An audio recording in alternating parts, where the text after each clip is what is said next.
Oh, I get what you're saying. The one that's like, I've never seen that thing before.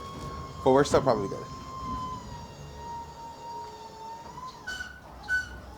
I met Bert when I was 14. I'm 32 now, so he's like my longest, oldest friend. We go back for a very long time.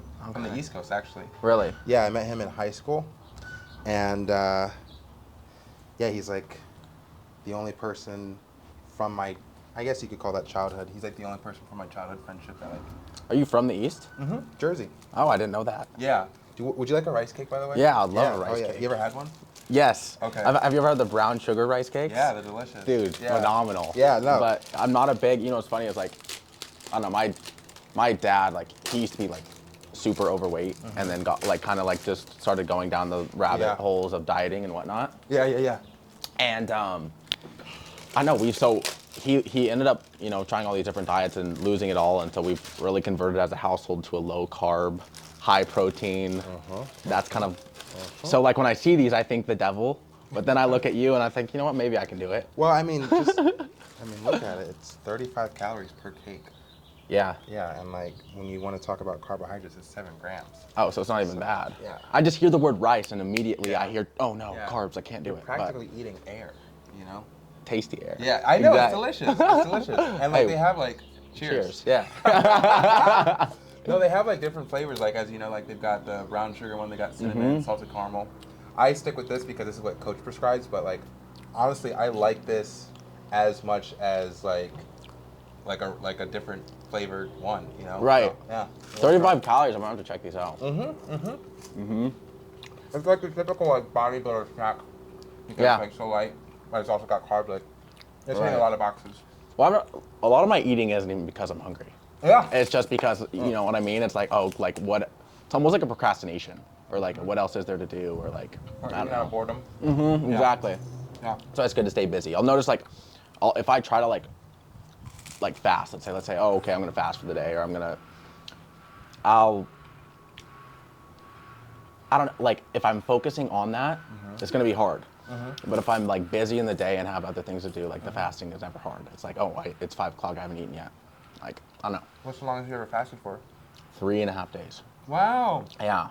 That's so cool, man. What about you? 3 days. Yeah. Yeah. Feels good, doesn't it? Once you hit that certain point, you're like, okay, this is like a minute and it feels good and like I can do this. It's like great. But like when did you get into fasting? Because I don't meet too many people who are into fasting. I'm meeting more of them now that like zoo culture and shit like that. But right. I'm gonna want another one. I'm gonna have 2. Okay. No. I'll be good with one. My mouth is kind of dry. No. Thank you. But yeah, when did you get into fasting? I got into fasting probably like freshman or sophomore year of high school. Really? Uh-huh. How old are you now? I'm 22. Okay. So senior in college. Okay. Yeah. Senior in college. And you got into, like, what got you into that? Well, I've always been into like weightlifting. I can see that, yeah. When I was younger, my dad, he like invested in a gym in our like hometown, so he's a part owner, and so that's where. And he's a dentist, but when he transitioned from, we used to live in Oregon, moved to Reno. That's where my mom's family's from. So when we transitioned there, before he started dentistry again, and as the practice was moving, kind of just put in a lot of work at like this gym that they invested in, and so we would just hang out there all the time. So got to meet all the trainers and stuff. Started personal training when I was in like 6th or 7th grade, just to like speed school is what they called it. And then. No, you're being trained? Huh? You were being trained? Yes. 6th or 7th grade, started the speed school.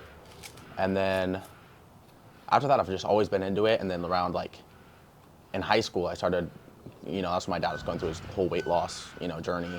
And that's when I started just overhearing his stuff about diet and started doing my own research and got into just Thomas DeLauer is a huge guy that I used to follow. Don't keep up with him as much anymore. I know. He makes a lot of content. Yeah, but back in the day, high school, I used to watch him a lot. So I just tried to eat like him. I tried to look like him. So it's funny because like when you don't watch his stuff, like because I got into nutrition like 3 years ago during COVID. Before I was just like working out and I thought that I looked great, so that like what was the point in like I eat whatever I want, I don't have to think about it, I already look great, right? Right. Then COVID happened and the lockdown and gyms are shut down and like, I kept on eating as if everything's fine.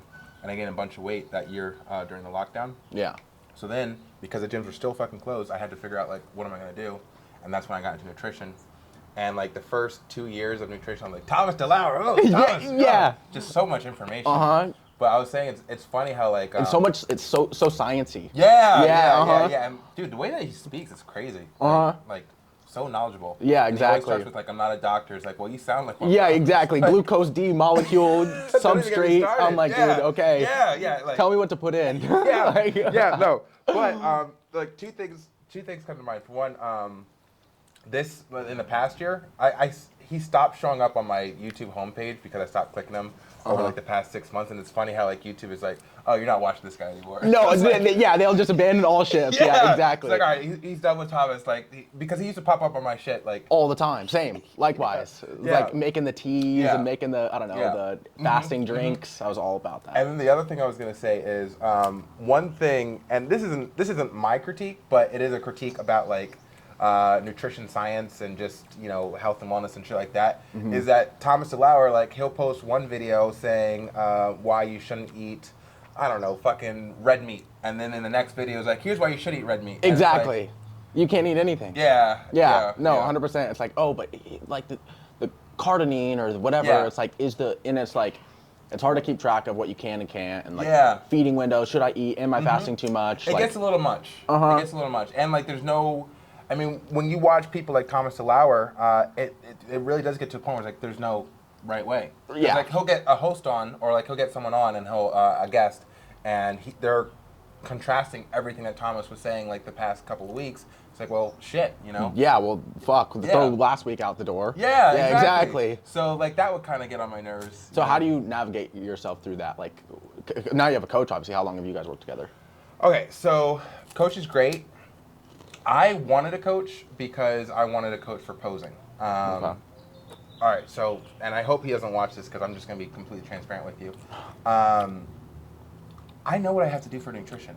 And when you understand that it's calories in, calories out, I'm a type of person who likes to simplify everything. I don't need things to be complicated in order for me to like feel enthusiastic about the thing that I'm doing. Right. So take nutrition, for example. I understand that if you want to get shredded, you have to eat in a calorie deficit. If you want to retain as much muscle as you can on that calorie deficit, you want to up the protein. High protein, Yeah. And my understanding, based on all the fucking evidence that's out there, it supports 1 gram of protein per pound of body weight.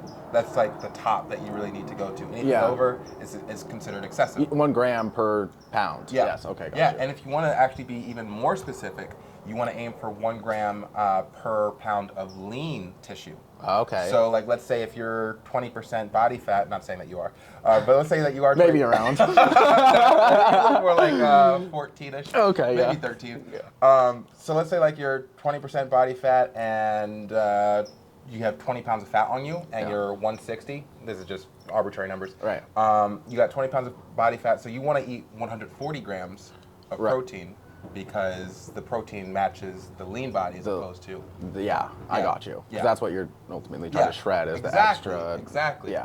However, at the same time, there's nothing wrong with eating more protein because you don't really get fat off of protein, which is why most bodybuilding coaches and fitness coaches, they will tell you like, oh, eat fucking 250 grams of protein. It's like, you don't need that much protein. Right. At the same time, you can fit it into your caloric budget, so you're good. Do you care where your protein's coming from, or is just any kind of protein? Me personally, I usually go to like certain, like I have like a list. Chicken's always the easiest because it's just like, I don't even know why it's the easiest. Probably because you can get the most bang for your buck. It's low calorie and it's very high in protein. So I eat chicken every day. And then from there, then it's like, all right, so for example, I'll eat 12 ounces of chicken a day. And that'll get me up to about 100 grams of protein, around there. Yeah. And then from there, I have, let's say, 100 grams more to go. I'll get that from protein powder, tuna, beans. I like to eat a lot of beans, and that's not on my... So let's hope you don't mind. But, like, I probably shouldn't be saying this. Fruit roll-up? But, yeah, like chicken, protein powder, beans, milk you get protein from. You get, like, 8 grams of protein from, like, 1 glass of milk. So, like, that's when, like, you start, like, kind of, like, chucking shit in. Yeah, it's really trying to just try to balance, like... the calories and the protein. It's like, where am I willing to splurge, but like still, it goes to the collective pool. Exactly. Right. Exactly. So Yeah. it works out. But like, so far as like fasting and your fitness journey, and like, how has it been from high school to now? You know what's so funny is like, this whole year has kind of been a collection of this data and of this kind of analysis. Is like, I was so much more disciplined in high school. That was the most disciplined I've ever been in my whole life. It's just, and I think it was partly due to, I had school at certain times that was unavoidable. I had a weightlifting class that was unavoidable. I couldn't it's not like I could just eat during the day when I got bored. It was like, because I was in school the whole time. So it's like, I didn't eat till like 1:23 was our first lunch. They had a weightlifting class in high school? Yeah. That's really cool. So it was just like a elective. And so all the athletes were required to do it. And then you could also do it if you weren't. I played football my whole life. I used to want to play like professional football. That's what I thought I was gonna do. I don't know. What position did you play in high school? In high school, I was tight end. Okay. Yeah, the rest of my life, I was like running back, which is weird. It's funny. I'm just thinking about all the transition points in my life and what got me to LA and what got me here. It's just so funny to like blueprint it out and be like, I did this. Originally from Reno, Nevada. Okay. Yeah. Jersey. Yeah. Yeah. Yeah. Wait, where? South Jersey. Okay. It's a small town. No one's ever heard of it. Not Reno. Yeah. Yeah, exactly. It's like everyone, fucking Reno. Yeah. Yeah, exactly. Probably because of in the West, because I don't know. You tell people in the East, Reno. Sometimes they're like, one time I told someone, I normally have to say Tahoe because they'll be like, oh, Reno, Vegas. You know what I mean? Yeah. So I'm like, no, Tahoe area. I think of the TV show. Reno 911, Reno 911. Yeah. They bring that up too. I've never seen it. But oh, really? Oh, I guess it's kind of before your time. Yeah, a little bit. All right, so you're talking about like your journey that got you to LA. Football, weightlifting, keep going. Okay. So weightlifting class. Athletes could do it, and I really excelled just because I had been training already since like 6th or 7th grade, and so. Really took off in the weight room, and then freshman year I got a couple concussions, so it was just like, this isn't worth it. At that point I'd like eliminated playing college football because I kind of thought like, oh, that's something so far and distant, something like unattainable. Like my whole background and family and the people who I'm from, they're all, med school, lawyers, like all like graduate school. Education is the way to success, and so that was kind of what I was just ingrained in me. And so I was like, okay, well, it's not going to be a sport. I'm going to go to college for school, and then I'll go to the next phase. Here, 1 sec, sorry. No, and then they do a weight competition every year in Nevada, Northern Nevada. And so I would do super well in those. It'd be power clean, bench, and squat. Total body weight exponent. Yeah. See, I was looking at you train today, and I saw you doing squats, and I was like, oh, this guy knows what he's doing. Yeah, like the way that you were approaching it, and your form, like there was like definitely like, you were trained. Right, There was like a level of knowledge there that like is very perceivable. So, that's interesting. Yeah. Well, it was so funny so we used to do all of our workouts, like even back days, we do them all within our rack. So each, you had a group of 3 or 4 or whatever, and you're in this specific rack. So a lot of my workouts are based like in a rack. Like we'll go from deadlifts to shrugs to pull-ups on the rack. Yeah, in like one spot. Exactly. Yeah. So I don't know. I used to work out at Crunch Fitness, like in Reno and in Boulder. Yeah. And everyone's like, I've never seen somebody do a whole workout in a rack. Yeah. I'm like, yeah, it's just how I was trained to do Were it. you able to get your chest? Yeah, bench, yeah. Okay. So you get a bench in there. Yeah. So chest we would do bench and dips would be the only chest that we do. We just try to maximize bench. It was really it. Bench, chest, bench dips and push-ups, pull-ups. Yeah. That's pretty cool. Yeah. So it was a great experience, great background to just like have fitness ingrained.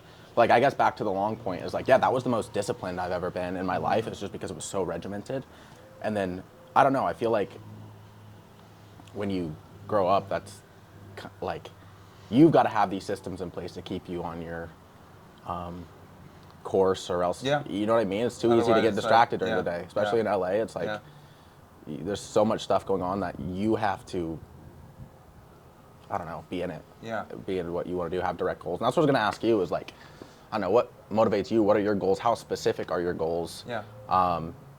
And how do you eliminate all the extra bullshit? Yeah, we've gotten it pretty specific. Yeah. I'm 32 now, and the goals have always been the same. From you could date back to fucking 12, but the goals became a lot clearer and more, certain things I wanted to have happen. You can date that back to 22. Mm-hmm. So from 22 to now, it's like I've always wanted to be an actor. I've always wanted to be an actor. Hey, cheers. Yeah. However, so, got to LA once, had a culture shock because I didn't realize how big it was, and it was my first time out of a small town. Yeah. So I flew back because I was fucking, the place that I ended up was like, I was scared. Yeah. So my mom bought me a plane ticket back, and then I spent the year between 22 and 23 mentally preparing to come back to LA. When I got back to LA the second time when I was 23, I was like, okay, we're going to be an actor, right? Mm-hmm. Let's see, 6 years. I don't like the audition circuit. Yeah. I just don't like the audition circuit. It's just not fun for me. It's not stimulating. I don't like it, right? Right. However, I still understand that I want to arrive at the destination of being, an actor, and like that being my career. Yeah. So the thing that I came up with was essentially be a producer, make your own stuff, mm-hmm. and through that, and this again is like 10 years almost.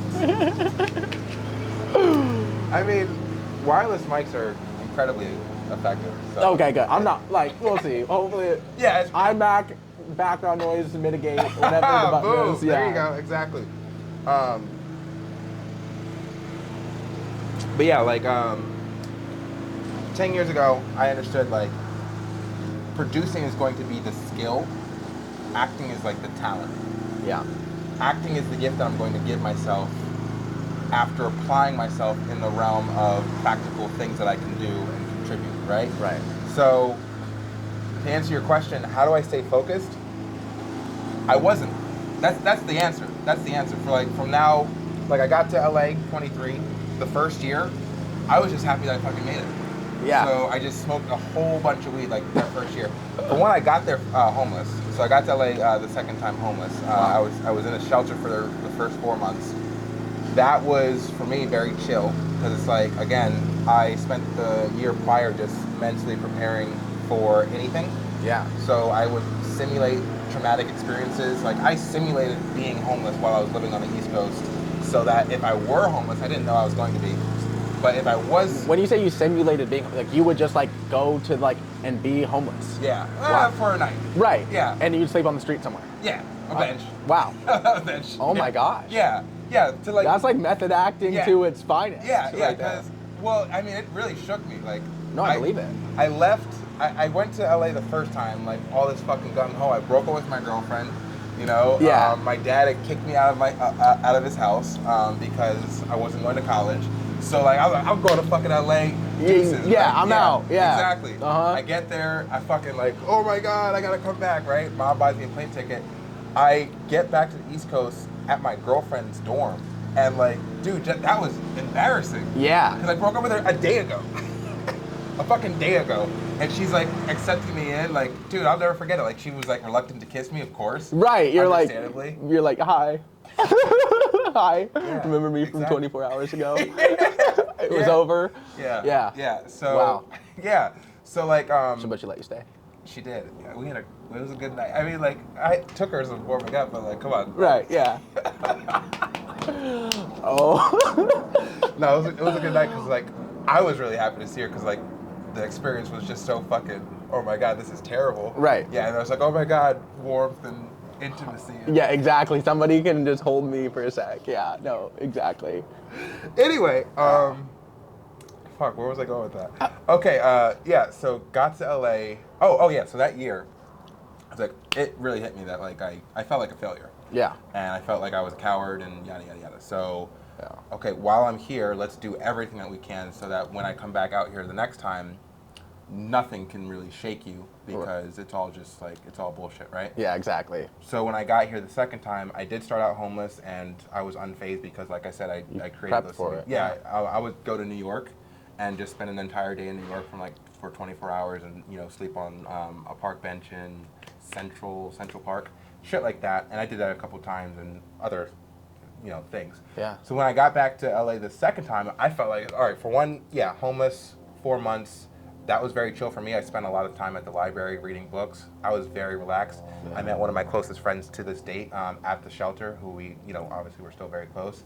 For him, it was a different experience. He had a kid, and it was like a very low point. Like, he didn't want to be there. Right. Me, I wanted to be there, so the experience is entirely different. Totally different. Yeah, it's like, exactly. fucking, Yeah. right. And then once I got out of being homeless and I stayed at a house with like 16 dudes, which is ridiculous because the rent there, they were charging like $650 for like... For each person? Yeah. Oh, that's He ridiculous. was fucking making a killing. That's Yeah, actually ridiculous. Yeah, that's insane. Yeah. What were you doing to support that at the time? When I moved into the house, I was working as a busboy at a Mexican cantina. Okay. Yeah. There you Very go. chill job. Yeah. So when I got to the house, I'm no longer homeless, and now I'm here. I probably went on like 20 auditions for like the year that I got to that house, because what I was really doing, I was going to work as a busser, and I was smoking weed. Because it's like, I felt like, I know I'm going to get to it. Like, I know I'm going to get to the thing that I came to LA for. Yeah. But you're giving yourself a day and a day and a day and a day and a day. exactly, Exactly how it goes. Yeah, because I felt like the journey of getting to LA had been accomplished. So like, you're like, it's gonna bump into me or whatever. Something. Yeah. I get what you're saying. Yeah. I'm doing enough. I'm here. Yeah, exactly. Yes. Yeah. And that mentality stayed for longer than it should have. In Yeah. fact, because I keep a little journal, right? Right. I got sick of writing the same thing over and over again in my journal, which is like, hey, when are you gonna get started? When are you gonna get started?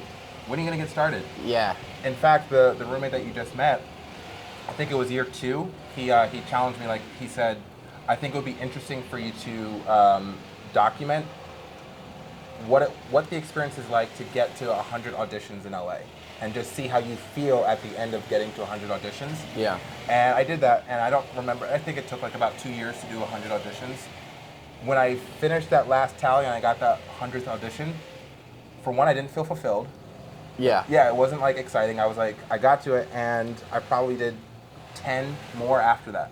Because it's like, I just don't like it. Right. Yeah, so... What part about it well, of course, fuck, I hate auditioning. Now it's completely different than when you were doing it's it. It's even worse now. Well, it's way worse, because it's like, way worse. You put all your hard work and like life into this 30-second maybe clip, send it, it's the setup, the prep, finding a friend, getting all the effort, and then you send it and then nothing. And it's just like, yes, that's how it goes, but it's a shitty way of how it goes. No, it was, and it's funny, because I didn't like auditioning back then, but that was way more fulfilling than the shit after post-pandemic. Yeah. Post-pandemic is just like, I don't know how... Yeah. Yeah. No, I know. Because you're like, at least they saw me. At least she knows my face. Yeah, at least I could judge how the interaction went. Not like, oh, did they think this video was stupid or did they even see it? Yeah. Like. And all the fucking prep is on you. Like, you gotta set it up and you gotta ask your friend, like you said, and like all this shit. Exactly. It's just a lot. It's just not fun. Yeah. It almost takes the acting out of it. I remember when I was in kind of like, when I first got here, I was jumping on this circuit of like acting classes, and like some of them were just self-tapes, just in front of the camera, no really, this conversation. And I remember then after that, I got into a class where it was a little bit more personal, a little bit more, I know we're acting together. And I was like, I almost forget you do this with somebody. I was like, I didn't, you know what I mean? I was like, I totally forgot that it was with another person who you act with. It's not. Yeah.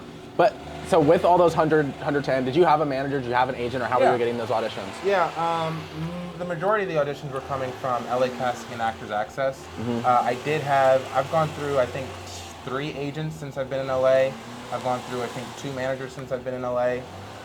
They're the ones who get me the best stuff. Right. Like, the shit that people still recognize me for is I did this role in All American where I played the flashback of the dad of the main guy, and people still recognize me for that. Yeah, so you book stuff. I booked that, and I booked an Amazon commercial. Those are like the 2 biggest paying and the 2 like most notable. Notable. And then beyond that, Yeah.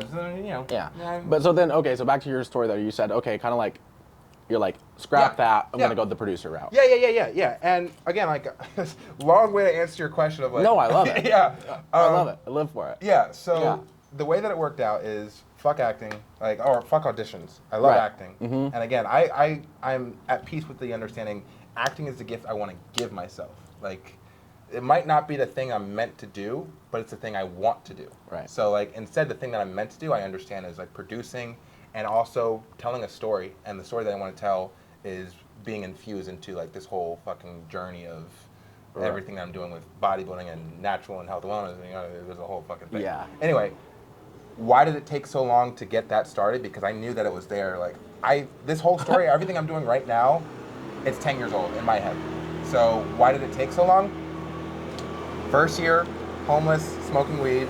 Second year, started doing the auditions and did that for 2 years, essentially. And like during that time, I was doing a lot of background work, driving Lyft, the whole typical LA shit. Yeah. And then I think year 3, year 4, I got a fucking corporate job. All right, and that was a big mistake. It depends on how you want to look at it. Exactly. No, yeah. So I got a corporate job, and I was like, the only reason I'm going to take this is because I had like a certain number in mind as to like what they would offer me in order for me to decide to you know take the offer. Because I don't have a college degree. Okay. I have no diploma. So I never imagined making a certain amount of money outside of doing the thing that I'm supposed to do in the entertainment industry. I always thought I was going to be broke, and then I would make it, and then I would be rich. Right. Mm-hmm. So when this corporate job came along and offered me, I can't even remember what it was at the time. I think it was like $22 or $23 an hour. I was like, whoa. Yeah, you're like, okay, consistently? Yeah. Sure. Yeah, exactly. 100%. Yeah, so I took that job, and then, you know, fucking promotion, and I quit it last year, and by the time I quit, I was like making $90,000 a year, which was something I never imagined making. So for, 4 years went by just like that, where it's, you know, all of my time is dedicated to working or relaxing from the work that I'm doing, right? Right. So that's where that time went. Last year is when they promoted me at the beginning of January 2023, and 90K. I have a team below me now, and like yada yada yada. It's like, oh my God, this is going to be my year where, you know, I have this money, I'm going to save, and I'm going to start, you know, working on my production stuff, right? Right. Then I had to fire 2 team members, and I inherited their workload. So I had the workload of 3 people myself, and then the 2 team members that I just fired. And all of 2023 was just like fucking murderous. Grinding. Yeah, just grinding. I was super depressed, stressed. Tried to break up with my girlfriend. She wouldn't let me because like I was like, hey, I'm not gonna, I'm not. Emotional. Same one from. Yes. Okay. Wow. Yeah. So did she come to LA? Or no. So, Just different. Oh, okay, Yeah, okay. Yeah, I thought the one who. Yeah, okay. Yeah, no, I've met her the time that I've been here. Okay, got you. Yeah. So she said I'm leaving. She said no. Yeah. So she stuck around for that all of last year, but the whole year I was like, I got it. Like this isn't gonna work. You know, they're killing me. Yeah. And this like, why you get promoted and then get like 3 times as much? Like it's fucking. This is ridiculous, right? Yeah. So my plan was to save up as much money as I can, which I did, and I quit in October of last year. Okay. And then the next thing you know, spend 30 days like, fucking quit my job, similar to the whole smoking weed shit. Yeah. You see that there's a pattern there. And then November, towards the end of November, met Valley Muscle, who, you know, I train with. Yeah. I found him on Instagram. I had started the habit of like reaching out to like fitness influencers on Instagram, seeing if they'd be down to be interviewed, just because I know that this is obviously the direction I need to go in.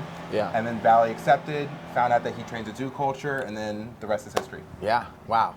And then you meet me. Yes. Exactly. And to like put a little bow on it, how do I stay focused with what I'm doing? Yeah. Were you working out during all that time of the corporate jobs and Yeah. Okay. Yeah. I was also making content, but it wasn't really, there was no network. You really need a network. Yeah. Like, for anything. Yeah. You need a network, like, big time. Otherwise, it's just going in a vacuum. Like, whatever you're doing is just going in a vacuum. So, like, you need, and I'm now and this is just for what I have going on and the shit that I want to accomplish. Like, the bigger the network, the better. Right. Like, I want to have a network of content creators, artists, and just people who are driven. And I want it to be, essentially, I want it to span the entire planet if I can by the time that I'm done. Fuck yeah. Yeah, so that's the plan. I always make that, it's not even a joke. I'm like, I always say to my brother, like, name on a building. Like, put your, exactly. Yeah. You know what I mean? Yeah, Yeah, 100%. Name on a building. 100%. Exactly. Hell yeah. But yeah, to finish the little bow, the way I stay focused, for me, I've removed everything from my life that could be considered a distraction. So once I got to zoo culture and I could see, like literally the first day I got to zoo culture, I was like, oh, this is the perfect place that I need to, like, yeah. Yes. Perfect environment for everything I need to get done, right? Exactly. The network is here, the energy, the vibes, yada, yada, yada, yada, yada. And I started accelerating just from, like, my productivity increased exponentially just from the first day of going to zoo culture. Yeah. And I came up with this documentary idea of like the rise of natural bodybuilding, which was a new idea, but it aligned with everything I want to get done. And I broke up with my girlfriend, the one that wouldn't break up with me when I was depressed. Yeah. Once things started like getting like really accelerating, I had to break up with her because, for the very same reason, where it's like I didn't feel like I could dedicate attention to her. Right. It was just the other side. Like at first it was negative, and now it's like positive. Like I don't have the time to dedicate to you, so I have to break up with you. Right. So yeah, 0 distractions. Good. I just set it up that way. Yeah. Yeah. That's, I mean, what I've like been trying to do and been implementing in myself is like, it's hard when you're the nicest fucking guy I've ever met. Like, I mean, you're very nice too. Well, that's when I first met you, and like I could just see that smile and the energy and how you just sucked up the whole room. I was like, I felt like I was like looking at myself. Like I was like, this is my brother. Like that's what I said. I was like, I know we're gonna get along. Like, was that your first day? No, that was my first week. I just started, and it's weird. I don't know. Trying to encapsulate like all the emotions that are like going on, and like you're right, sacrificing everything you're past to like drop. Like zoo culture is the perfect place where it's like these are all creators and these are all people who want to get stuff done and all like they care about their body. That's why I went to the gym. Is like I needed a place. I knew my life was kind of. So I left school, you know, which was a super hard thing to do. But the thing is, actually, it wasn't even a hard thing to do because I knew what I wanted to do, and that was to come here and create. And like kind of like you, it's like you get to LA and it's like now what? And then it's, I don't know, yeah, auditions, agents, and then I don't know. What were you going to school for? I was so I went to Boulder. I was studying psychology and neuroscience. Yeah. And I thought it was going to be med school or law school. Okay. And I just. When did the acting bug hit you? Yeah, well, it's so funny. When I was younger, I always knew, like, watching like USA Today or whatever it was, or whatever Seacrest was on, I was like, I could do that. Just sit up there and talk.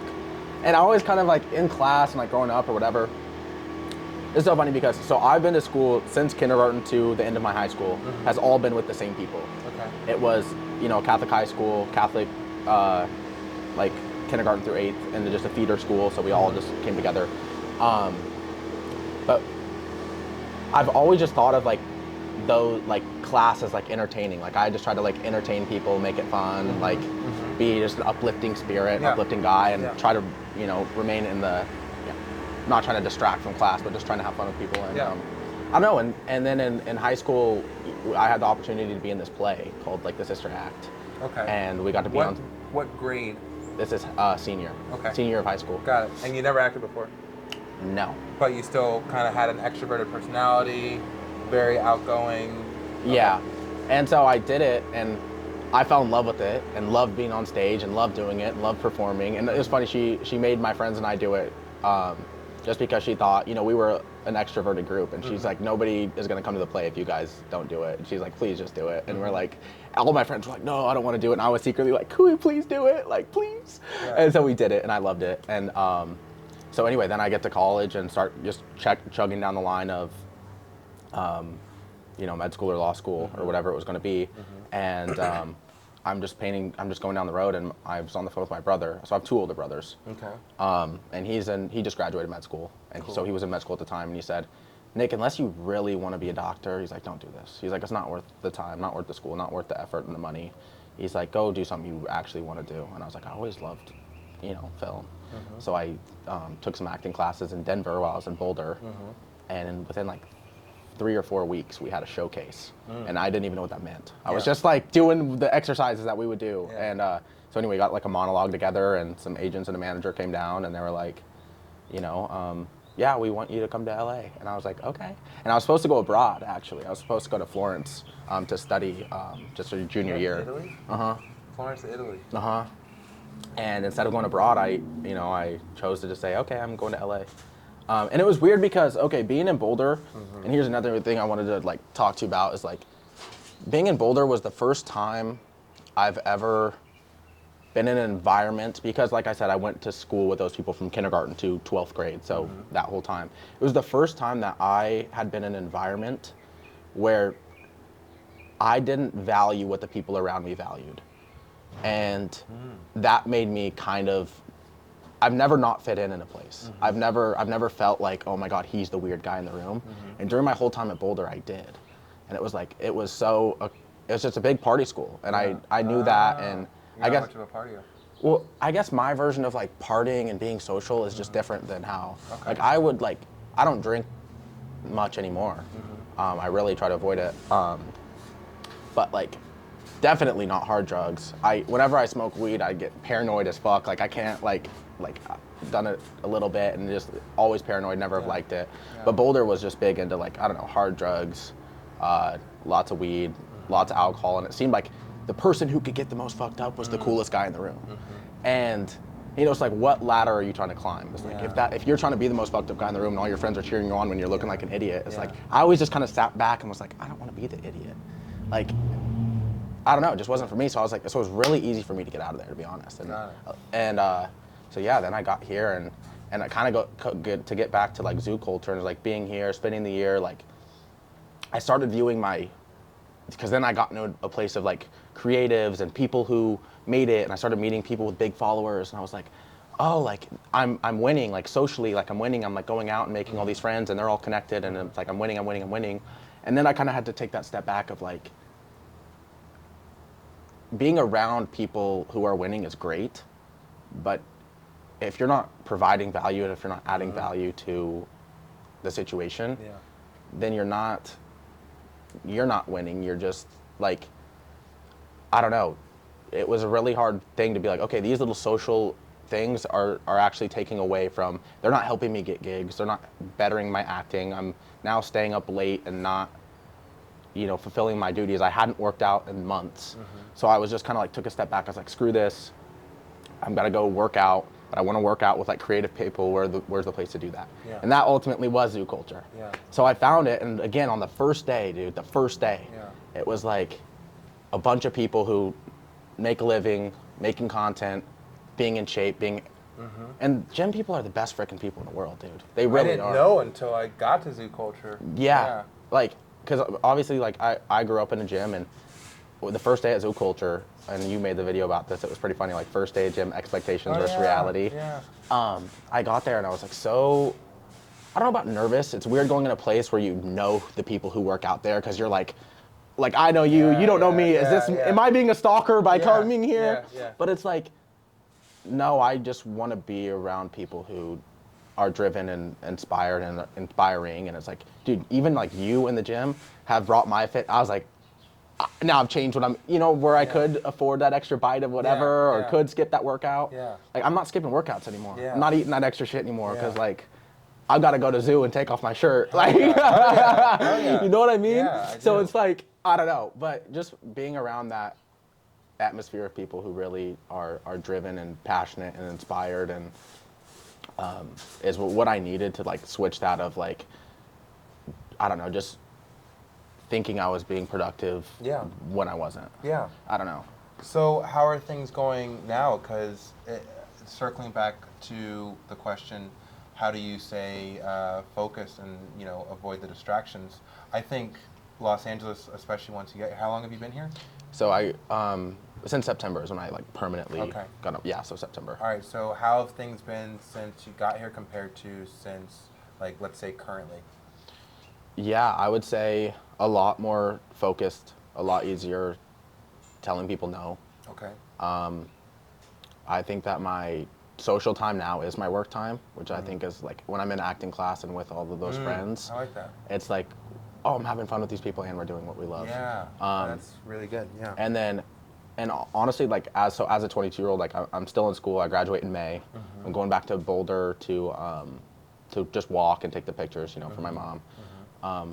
But I don't know. I'm still trying to find that place where I'm adding value and providing a skill. I liked how you said like acting is kind of like your reward, but your skill is going to be producing, or acting is the talent, the skill is going to be producing. It's like I've always been into content creation and like trying to find a niche for myself somewhere in there.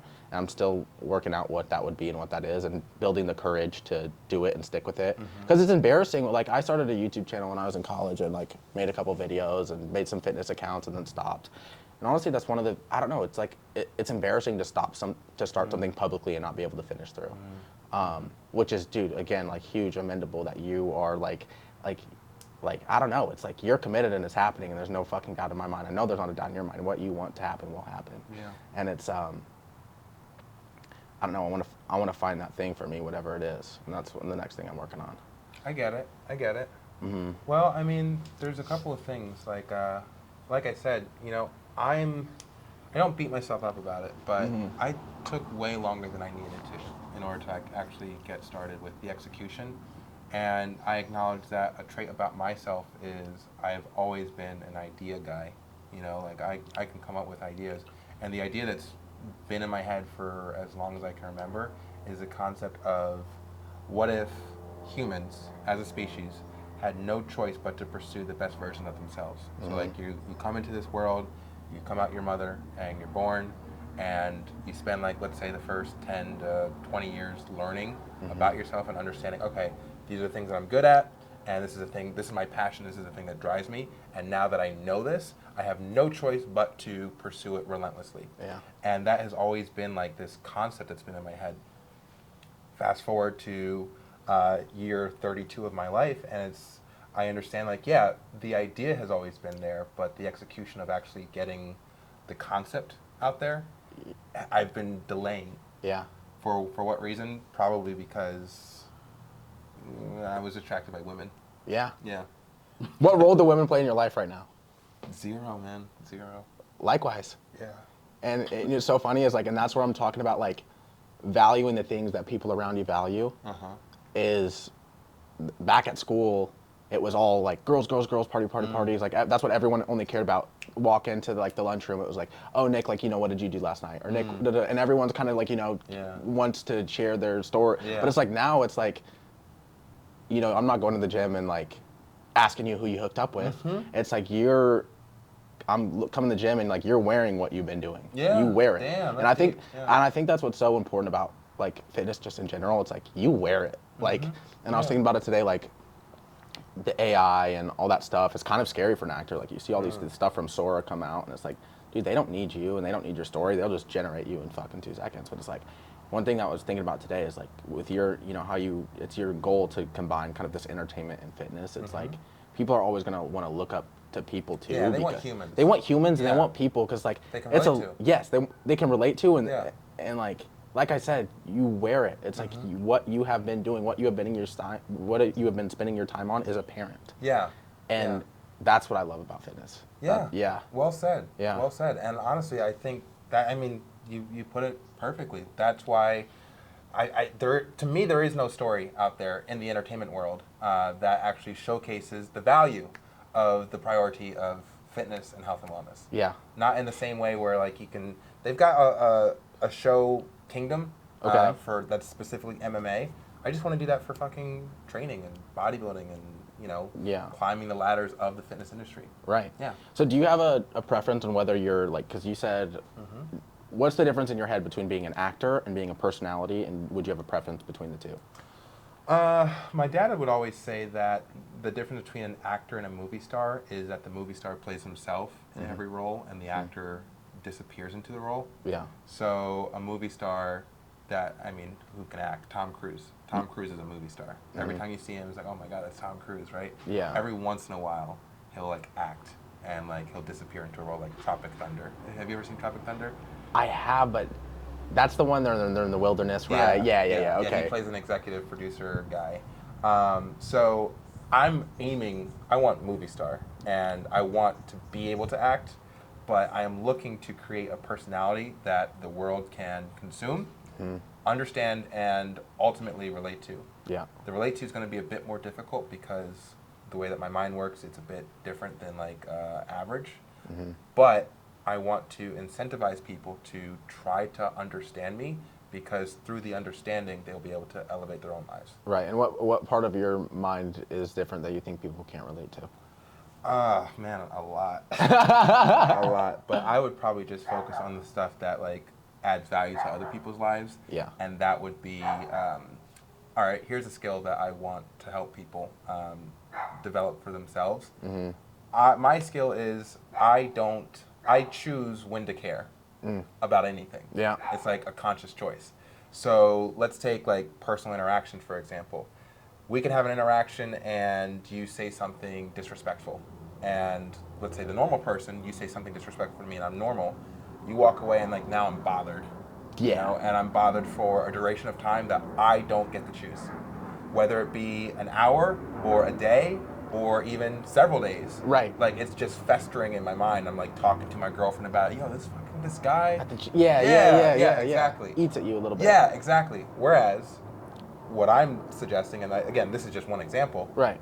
You come up to me, you say something disrespectful to me, I'm like, oh, that was disrespectful. Turn it off.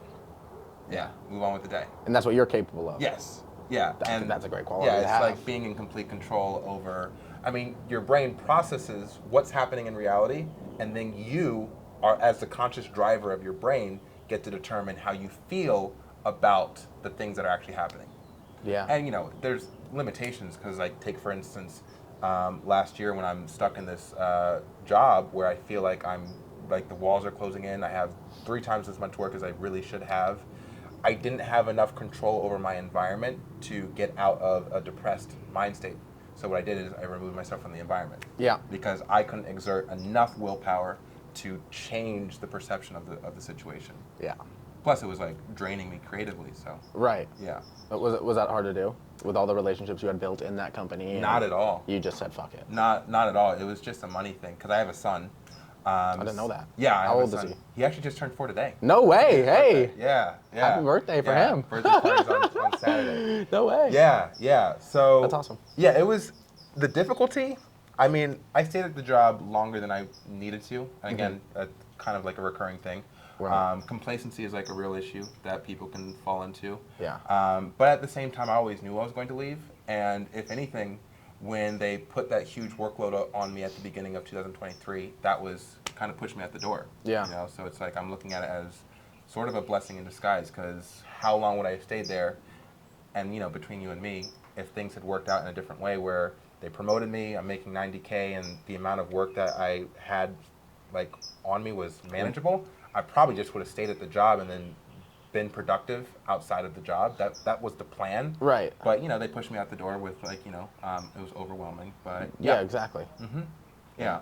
So just to circle back, like skills such as that, which is essentially like just being the driver of your own brain and understanding how it affects your reality internally first, and then the external is like now kind of the secondary experience. Yeah. Yeah. One thing that in my brain that happens a lot and it was so funny because I actually was on the phone with somebody, like a friend this weekend, and I was explaining it to them, and they're like, that's so weird, I don't think like that. And I was like, oh, well, you're lucky. But it's like, I can always get it down to like, I don't know, like 2 decisions, and I'm just, and then it's like a grapple between the two, and it's like, it's just so much mental turmoil, but I just know like, I don't know, you have a gut instinct somewhere, and it's just sometimes it's hard to cut the tie of whatever the other thing is pulling. Yeah. And I don't know, I think being a fast decision maker and maybe that's what you had to change on your journey of like actually making this happen versus just it's a thought and it'll happen someday is like you just have to eliminate that portion of okay, whatever else is holding on just needs to go. Yeah. And whether that's the weed or whether that's because you know it's nice to sit and smoke weed and have no responsibilities for people that don't get anxiety attacks like me when they smoke. Yeah. But you know what I mean? I understand that thought process where it's like you have these ties to things and I don't know, everything has a sacrifice. Yeah, and that's another thing that like I'm still this is the least I've struggled with it, but for the majority of my life, once I got over the mental shit, because I knew that when I first got to LA, the fear that I was overcome with, it was mental. yeah, like the environment that I showed up in the first time was like, oh my God, it was scary. Like there was like homeless people walking in and out the house. There was like these two black dudes that were my age, but they'd been on their own since they were 16. It's like, dude, nigga, you fresh, like yeah, they knew you had no idea. yeah. Exactly. Like they're laughing, they smoked me out, and like it was the first time I had like a panic attack while I was high. Actually, not the first time, but like they got me to smoke weed, and I thought it would like chill you out, but did the exact opposite. Yep. So like when I got back to the East Coast after that experience, I knew that like this was a mental situation and I had to overcome it. Right. So when I took that year and I was prepared to go back, me personally, I felt like I did the mental work that was necessary in order to find a complete self. Yeah. So that when I went back to LA the second time, I didn't feel an urgency. I felt like, hey, dude, like this is like all this shit is like none of this is real. Like reality isn't reality. It's like it starts here. Yeah. Like it's mental first. So as a result, I always knew like I'm gonna get to taking over the world, figure of speech, but you don't need to. I've already taken over the world in my mind. Exactly. Yeah. Yeah. So there I struggled with complacency and I struggled with like if I had everything I wanted, then what's the point in going after the thing that you want? You know what I'm saying? Right. Yeah. Well, I know, and that's what's funny is like that's one of my. I don't want to say fears because it's not like a fear that I'm like sometimes it gives me anxiety, so maybe it is a fear like that. But I was just like, I know the gifts that I was given, and I know I can be entertaining, I can be fun, I can be an outgoing personality, I could be someone who people look up to, and I can embody so many different things, and it's like, it's almost like, it's funny, my dad, he kind of does this thing, and hopefully he's not watching, so. But he acquires, like he's one of the smartest guys I've ever met, and he just sits and reads and watches and learns and learns and learns and learns and learns, and he has all these inventions that he can do, and he's so quirky and creative, and like, he actually it's unreal like what this guy can do with his brain, but he doesn't want to take the extra step of applying it and making, because that's not his goal. He already made it in his area and he's good, and he doesn't want to spend the extra effort of marketing and branding and all this whatever it is. But it's like, if you could just point your finger and just say, okay, go do this, and like he's like a little robot who does it all, this guy could explode. And it's like, I hope that like I don't want to leave anything that I have on the table. I relate to that, man. Yeah, and it's like I really think, I could be somebody, and I know I will be, but you really just hope you leave nothing on the table. Yeah, man. And it's scary that you might. Yeah. Yeah. Well, I mean, you definitely have the right mentality, and talking from a person who's gone through it, and I'm 10 years ahead physically, like literally I'm 10 years older. Having that mentality at 22 is one thing, and I definitely had that mentality. Right. I will just encourage you, don't make the same, I'm going to call it a mistake, don't make the same mistake I did. Always think about your actions, always think about the execution of your ideas, of your passions, because it's great to have an idea or a concept as to like how you would like your life to look, and believe like, hey, I don't know, have a great self-worth, value yourself.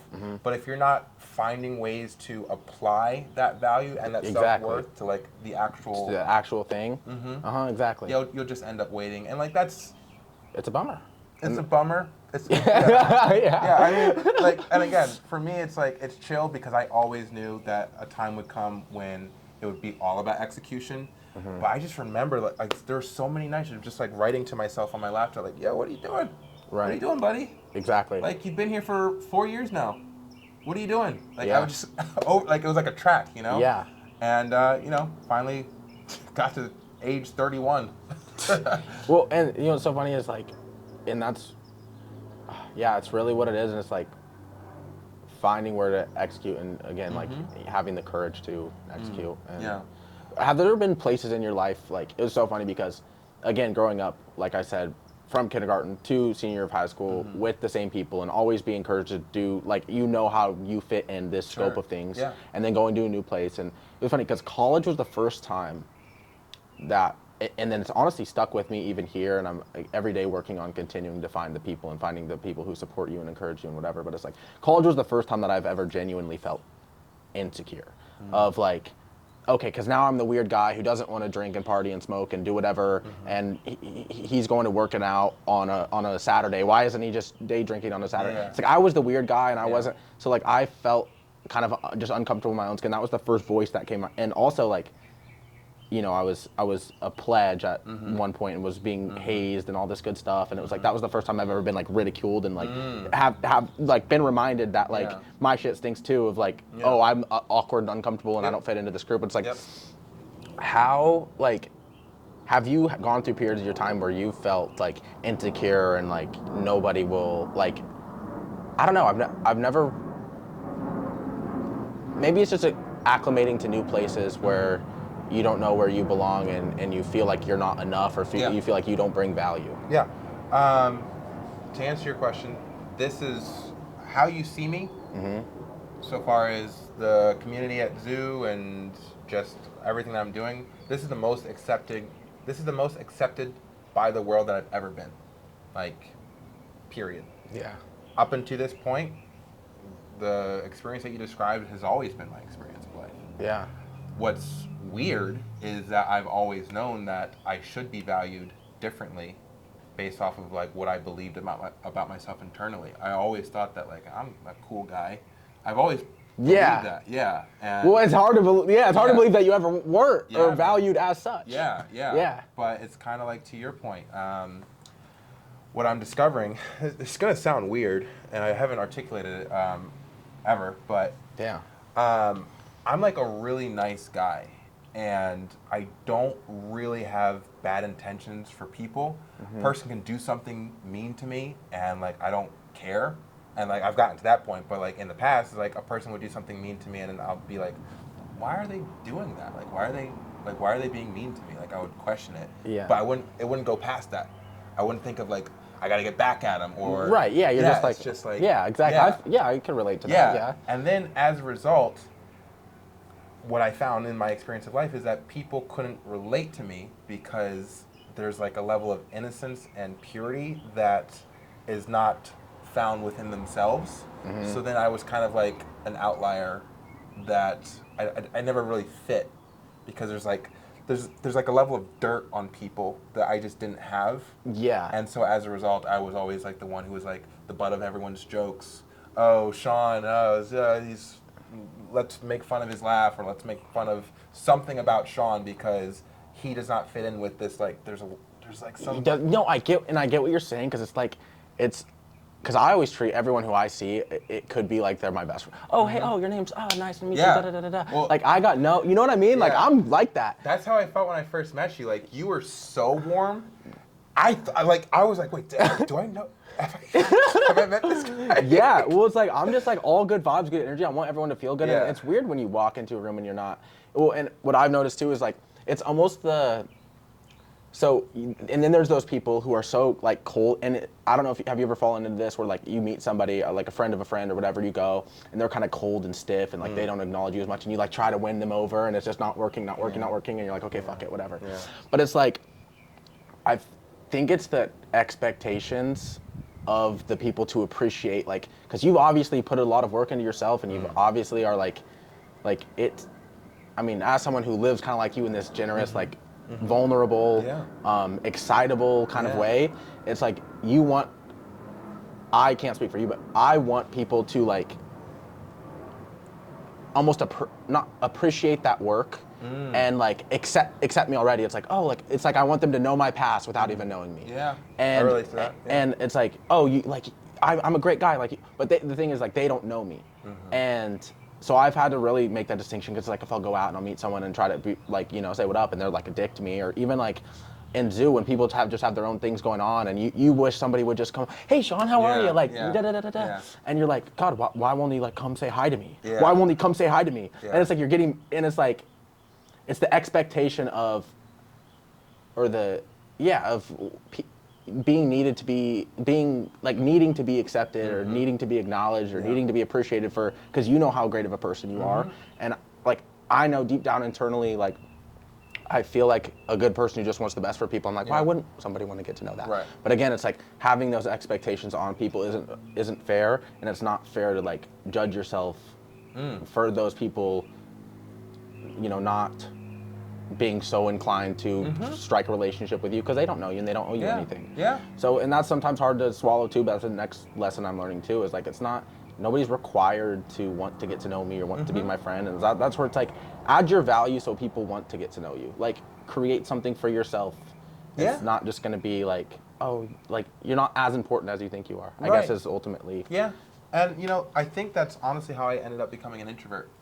I don't know if people are born with like affinities towards extroversion or introversion. Yeah. But I would say through my experience of life, specifically as a child, I didn't forge genuine friendships with anyone until adulthood. Yeah. You know, Bert, my roommate, he's my longest lasting friend. But we didn't we knew each other when I was 14. And then I think we really connected probably 18, 19. Yeah. You know, and then in that time, I had people that you can call friends. They would come over. We would, you know, go to the movies or whatever, rarely. Yeah. But the majority of the time, I was hanging out with people that, like, it's just something to do. Exactly. Yeah. Just nothing better to do. Exactly. Well, okay, and I saw this, again, I watched a couple clips, and there's one where Valley's like, Sean, I know you don't even like people. Yeah. Explain that to me. Explain that to me. Because I feel like okay, just explain it to me. For one, I love that line. Yeah, I love the line too. No, I was like, no, I was like, yep, I get it. And, I get it, but I want you to articulate it. Yeah. And I love the reaction, because, like, it was just so... I love the content that's being created, and you know, just so you know, like, I want to escalate it, we'll go escalate. I want to escalate it to scripted content. Yeah. You know, so I want to actually start filming essentially a TV show at Zoo Culture and start working with some of the people that are down to, like, you know, here's your script today, and like, this is what we're doing, and these are the shots, like, and I see you being a part of that project. Well, so, you know, I'd love that as an course. actor. Yeah, that would be awesome. Hell That'd yeah, be incredible. hell yeah. So that's what I'm working on next. Is like, I gotta get. Well, anyway, yeah. So, but yeah, I was saying, like, I love like the smell, like, you know, something I remember about you. It's like, you don't even like people. I was just like, nothing to say to that. Yeah. Crickets. Yeah. So, I don't like people because I don't think they're nice. I think most people have ulterior motives. They are, like I said, vindictive. There is a pettiness inside most people, or inside of a lot of people, and they're guarded. They are fearful. They project their anxieties onto the people around them. They're not fully in love with themselves, and so as a result, because they're not fully happy with them, they're not happy with their environment. They're not happy with the reality. Because again, I'm coming from a philosophical viewpoint that your reality is affected by how you feel about yourself and what's going on in here. Yeah. So if you don't feel just 100% like I am the shit, I'm waking up in love with myself, then how can you present that to the world? And what I was getting throughout the course of my life is that it's just like a whole lot of bravado. So if you take the cool guy, he doesn't really think that he's cool. You know, like we're talking about, like I believe it. Yeah, like in high school, like he doesn't really think that he's cool. He's looking for validation. So everything that he's doing, he's trying to create this perception that he is cool, so that he can tell himself. Right. However, he felt that way internally, then his behavior would be different. Exactly. Yeah. So like that's where I'm coming from. Where I feel like most people are trying to create this ideas of themselves, as opposed to just being themselves. Yes. Yeah. And I completely agree.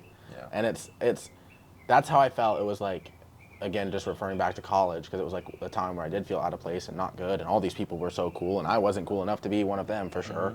But it was like, we're gonna sit on the porch and we're gonna play music and we're gonna nod our heads, and this is what we're gonna do. Like, and you could see. And it I'm too. like, yeah. Is this it? Is this the fun party that we were all talking about all week? Like, I'm fucking gone, dude. Yeah. I'm going to Crunch. Yeah. I'm gonna go get some benching. Like I'm fucking gone. But it's so funny to like. And so I don't know if I would. And again, that just comes to who you surround yourself with. Because I don't know if I would project that onto like all people. Because I feel like and it's funny because like, and even as you're saying that, like, you reflect internally, and I'm like, and it's funny how many and again, kind of back to the expectation things, where it's like how many like bridges I've maybe burnt, or people I may have let down, or even support that I've gotten and rejected, just because of like my insecurities.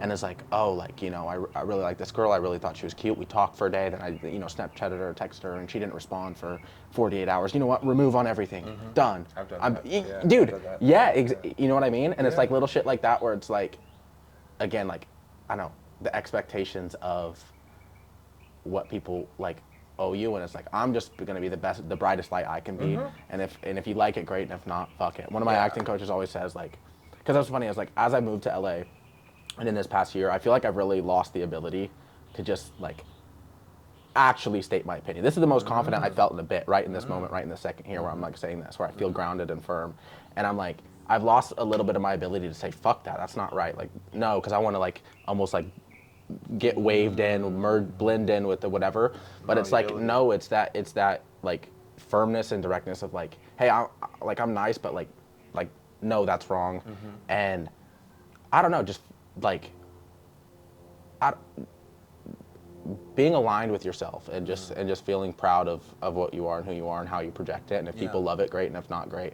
And that's why it sucks when you do meet people and you're so friendly and nice and extroverted and they're like kind of just dust you a little bit, but then and it hurts and it's an ego shot or whatever, and then you're just like, but you know what, like I'm gonna just be firm and confident and true to what I believe, and I'm not gonna act differently because of it. I'm not gonna put the stone guy tough, because I have before. I've gotten cold, so then you're cold, I'm cold. Yeah. So like, but I don't know, it's just like, it's an interesting navigation. Yeah, and you Really know what's funny about that is I actually feel a bit on the opposite, where, and again, this is just it's calluses at this point, where I've gotten to the point now where I am more comfortable with a stranger brushing me off and then me just understanding, hey, you know, they're doing their own thing. Yeah, they gotta work on themselves, whatever. I don't care, you know. Yeah. But when I get more jaded, it's when a person comes into my life, shows a level of interest.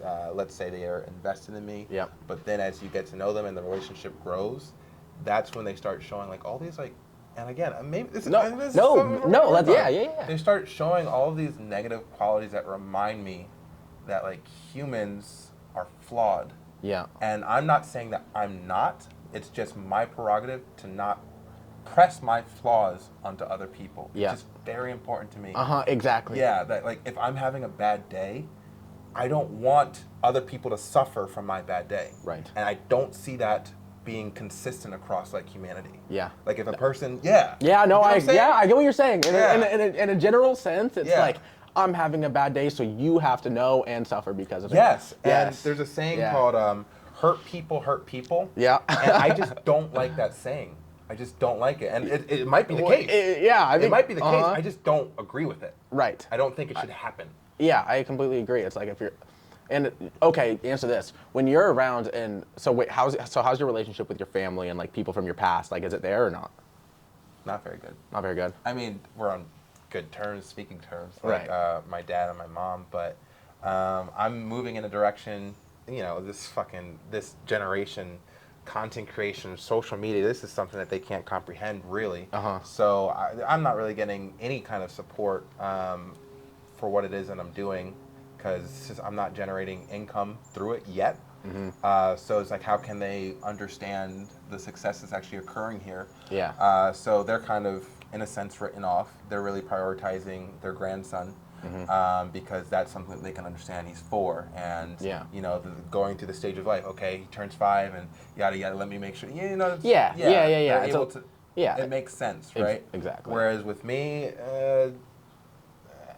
it's also weird because I have a fucking movie coming out in like 2 weeks, and like I don't. Yeah. I don't know. But to answer your question, like I'm just polite. I'm cordial. Right. I'm cordial, but like I don't relate to them. I'm not really connected with them. So yeah. Well, I only asked that because I was just with my family like this whole last week. Nice. And I've noticed, and I love my family more than fucking anything, dude. Like, I've got all their backs, they've got all mine, and they don't understand the acting world at all. So sometimes it's easier just to tell them, like, it's good, it's going great. Yep, had an audition, good. They don't know anything about this space or LA or any of it. But I noticed myself being really short and snappy and argumentative and actually speaking my truest opinions. And like, it's so funny. I'm just such a natural. I've noticed this last weekend. I'm such a natural critic of things that maybe don't need to be critiqued. Like, I don't know. Maybe it's easier with your family to get mad at the way your dad's walking, or mad at the way I think so. you know what I mean? Yeah. And so it was funny where I was like, and sometimes I notice that when I'm here, it's like I spend all my energy like being that guy I want to be to everybody else, and then when somebody important calls me, sorry, don't have time, can't answer you, mom, or you know what I mean, or oh, Oliver, shut the fuck up, I'm doing this, bye. Yeah. Like, and it's so easy to disregard the people who actually love and support, and you actually love and support, and that, I don't know, that's another thing I have to try to balance and work on is, and I don't know, that's why I asked, I was like, I wonder if, like, because you said, you know, I'm not projecting any negative feelings towards anybody else, but I was like, is it different with people who you love and know and trust, and it's like your family? Because like for me, it is, I guess, and maybe that's something I need to fix. Well, great self-awareness, for sure. It reminds me, I had a friend, he had a lot of angst. We're not friends anymore. He had a lot of angst, so much angst. He's the type of guy where, this is a true story. So he would buy an Xbox 360, right? Or maybe it was an Xbox.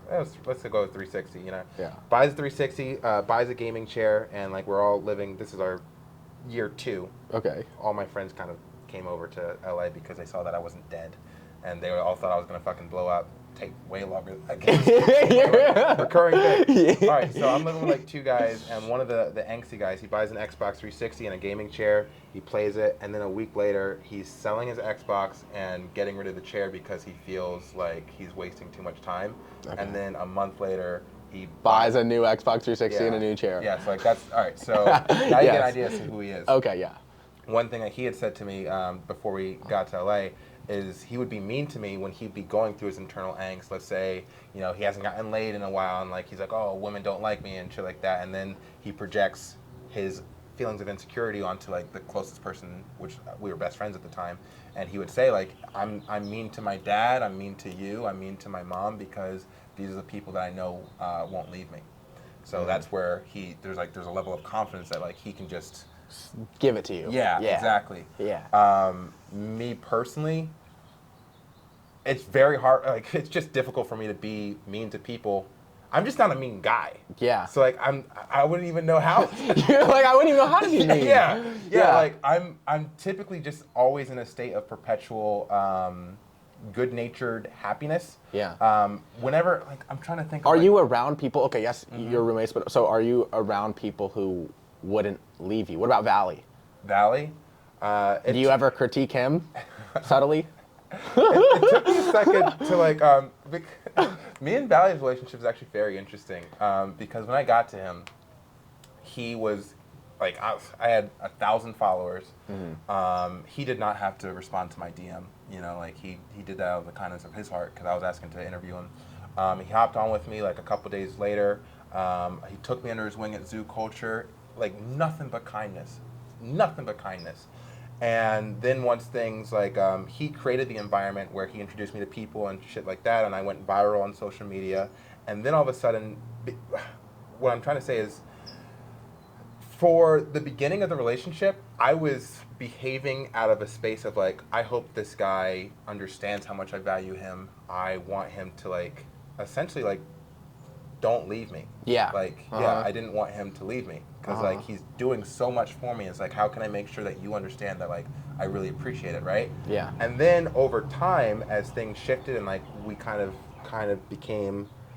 Right, you both are carrying the boat now. Yeah. And then all of a sudden that fear left, and like it took me a couple months. It was like, he's not leaving. Stop. Like, let's not worry about whether or not he leaves. He's here for life. He's said it multiple times, and as a result, to answer your question, no. He'll like he's a passionate person, and he will say himself that he's emotionally led. So if I bring something to him, or if there's like a thing, he leads with his emotions first, and he comes in hot, and then it's kind of the dynamic that we have formed is I receive his like hotness, his heatedness, and then I kind of like, and I've been doing this my entire life. Is like I receive. And and just, or I'm assuming you're going with like just navigate and soothe and make it okay, kind of. Or I like to look at it as, not saying that he brings me negative emotion, because he definitely doesn't, but I like to look at it as like whether it's aggression, negative feelings, whatever you want to fucking call it, like any number of things that like are emotionally charged and like kind of need to come out. I'm really good at receiving it, internalizing it, and then pushing out, kind of like a churner, or I wish there's like a better. I know it's on the tip of my tongue, but like receiving a thing and then turning it into like a new thing. Okay, and a converter. yeah, a converter. Okay. Yeah, a converter. Okay. Yeah, so you convert the energy, transmute it, and just kind of say, okay, well, here's the reality of the situation. Yeah. And here's, okay, great response, but here's how we're going to deal with it. Yeah. It's like, I understand, and you know, there's a lot of emotional intelligence that's required. Yeah. Because, and again, like this is the skill that Psychology, baby. Yeah. Yeah. There's no point in meeting a person when they're already there. Yeah. There's no point. There's no value to it. Right. Unless you're trying to like establish your fucking dominance. And if that's your goal, then you need to have bigger goals. Yeah. 100%. Yeah, Yes. like if my goal is to, like, let's say just for me and Valley is concerned, my goal is to insert ourselves as the faces of natural bodybuilding. So anytime that he comes to me, and like there have been times when like I feel it, like he's challenging me, he's saying something that like I don't fully agree with, and honestly, I don't really like how he's approaching me right now. I really don't like it. I could choose to act on that specifically, and then meet him like, yo, mother, like, yeah, exactly. Yo, like, calm the fuck. Yeah, exactly. Right? Yeah, exactly. But then in those moments, like, all right, well, is that conducive to my goals? And my goal is becoming the face of natural bodybuilding. It's not about him or you. Yeah. Yeah. It's got nothing to do with him. It's got nothing to do with this fucking. Exactly. Yeah, exactly. With the this goal, and I always resort back to like the goal. What is the goal? Wow. You know, that's an incredible buffer system that you have. Wow. Yeah, there's a lot. And I guess that just even further highlights the importance of having specific goals. It's because you know exactly what's taking away and what's adding. Yes. Yeah. Yeah. Yeah. My friend, I referenced him a couple times. He's a great guy. Yeah. He gave a great analogy. You know Floyd Mayweather? Yeah. So there's this famous fight where Floyd is fighting this dude. Do I know Floyd Mayweather? Okay. Yeah. So the guy that I don't know the guy's name, but the guy that Floyd is fighting, he's like getting frustrated, right? Yeah. And towards the end of a round, the bell rings and he throws a low blow. First, he hits him in the back of the head, and then he throws a low blow and hits him in the nuts, right? Oh wow. And Floyd like limps away, like what the. Yeah. Right. Huge outrage. Fucking people start flooding the ring, saying like, "Yo, what the fuck?" Right? Like Floyd's dad, his coaches, and shit like that. Right. And when you watch the video, it's on YouTube. Floyd just stays in the corner, just like watching all the chaos. Right. Because Floyd is Money Mayweather. Yeah. He's thinking about the money. He's not thinking about the disrespect that this opponent just gave him. He doesn't care about that. He's like, yeah, that was fucking annoying. I just got hit in the nuts. Like, what the fuck? Yeah. But I'm not going to allow this to disrupt, because if he had dived into it, what would that amount to? Exactly. Yeah. More energy expenditure, potential fine, exactly. like all this extra shit. Exactly. And it's like, okay. Yeah. Take the blows. Yes. Yeah, exactly. Yeah. And it always comes back down to like, to me, like the answer is, it's always about the self. And I think that there's such a negative connotation about being selfish. It's a huge negative connotation. Right. And it's like one of the things I really want to tackle with like the story and the message that I want to do. Yeah. You focus on yourself, and then things become better in life, as opposed to getting it in your head like, oh, you can't be selfish. Right. That's entirely opposite way to think. Yes. Yeah. Dude, okay, and this is, okay, and I don't even know if I can articulate this well yet, but this is a thought I've been working on. Yeah. And it's like, you're a dick, or you're an asshole, you're a bad guy or a mean guy if you continuously, like, so I have friends here who during my social phase of LA who continue to like hit me up, ask me to go out, ask me to do this, and I feel like a dick just going no, and sometimes just not even responding to these people who have been there for me. Yeah. And it's like, I feel bad because like, but when you were there for me, it was by going to a bar with me at 2 a.m. It wasn't, so how you want to value that is great. But regardless, you were there for me. But I'm trying to, it's selfish and a dick and rude, and I'm a jerk for telling all these people, no, I can't, and all this stuff, and kind of abandoning them and not being responsive and not whatever, entertaining. But what if I said, hey, Sean, if I'm in no way, shape, or form like of value to your life and I'm not servicing your goal, like please let me go because I don't want to distract you from your overall purpose. Like that makes me the best guy in the whole world. Yeah. But it's like if you do that for yourself, you can do that to other people. So say, hey Sean, like you know what? Hey, you know if I'm blocking you, let me go because I want you to succeed. Yeah. But if I say, hey, I really want myself to succeed right now and you're just blocking me. Yeah. Instantly asshole. And tough. it's like Yeah. it's That is so very interesting. And it's exactly. And even with like a girlfriend and whatnot, like Dude, that's what happened with my girlfriend. it's like, I had hey, to make like that call. right. Yeah. And yeah, it was funny. I was in Boulder. I was seeing a gal and like, oh my god, totally in love with her. Like, she was awesome, but she was just into a lot of things that I That you wasn't, weren't, and it kind of just like I was like, you always just want the best for people. And it's like I can see what people like.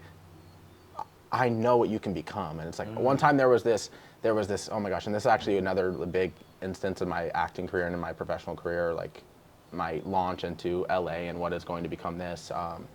But there was this homeless guy who came into. I used to work at a golf course, and there was this homeless guy that came up, and he was obviously off like a lot of drugs, and he knew one of my managers because they used to like.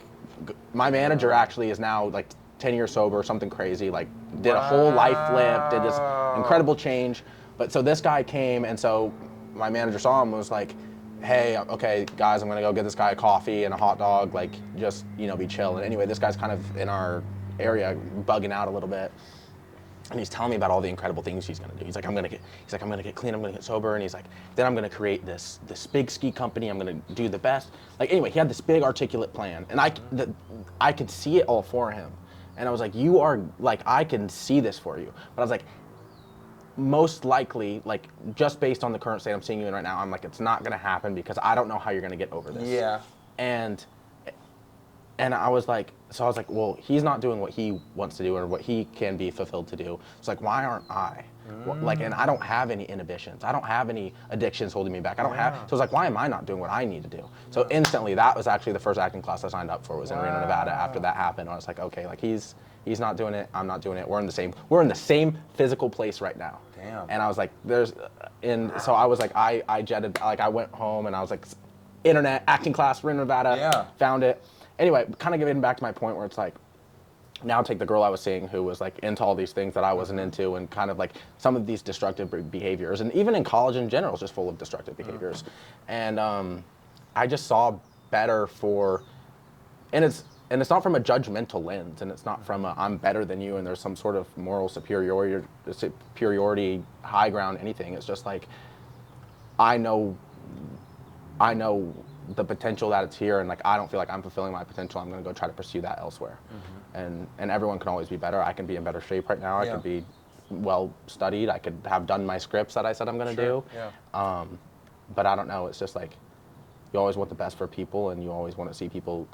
You always want the people around you to be at their highest potential, and you to go with it. And it's like sometimes it'd be hard eliminating those to reach yours. Yeah. But it's necessary. And again, it's just that thought was so funny to me that I had it. I was like, well, how am I rude for this? But if I said this, it would be okay. And that was just so, I know, it was just really an interesting process. Yeah, and it's still a tough pill for me to swallow because,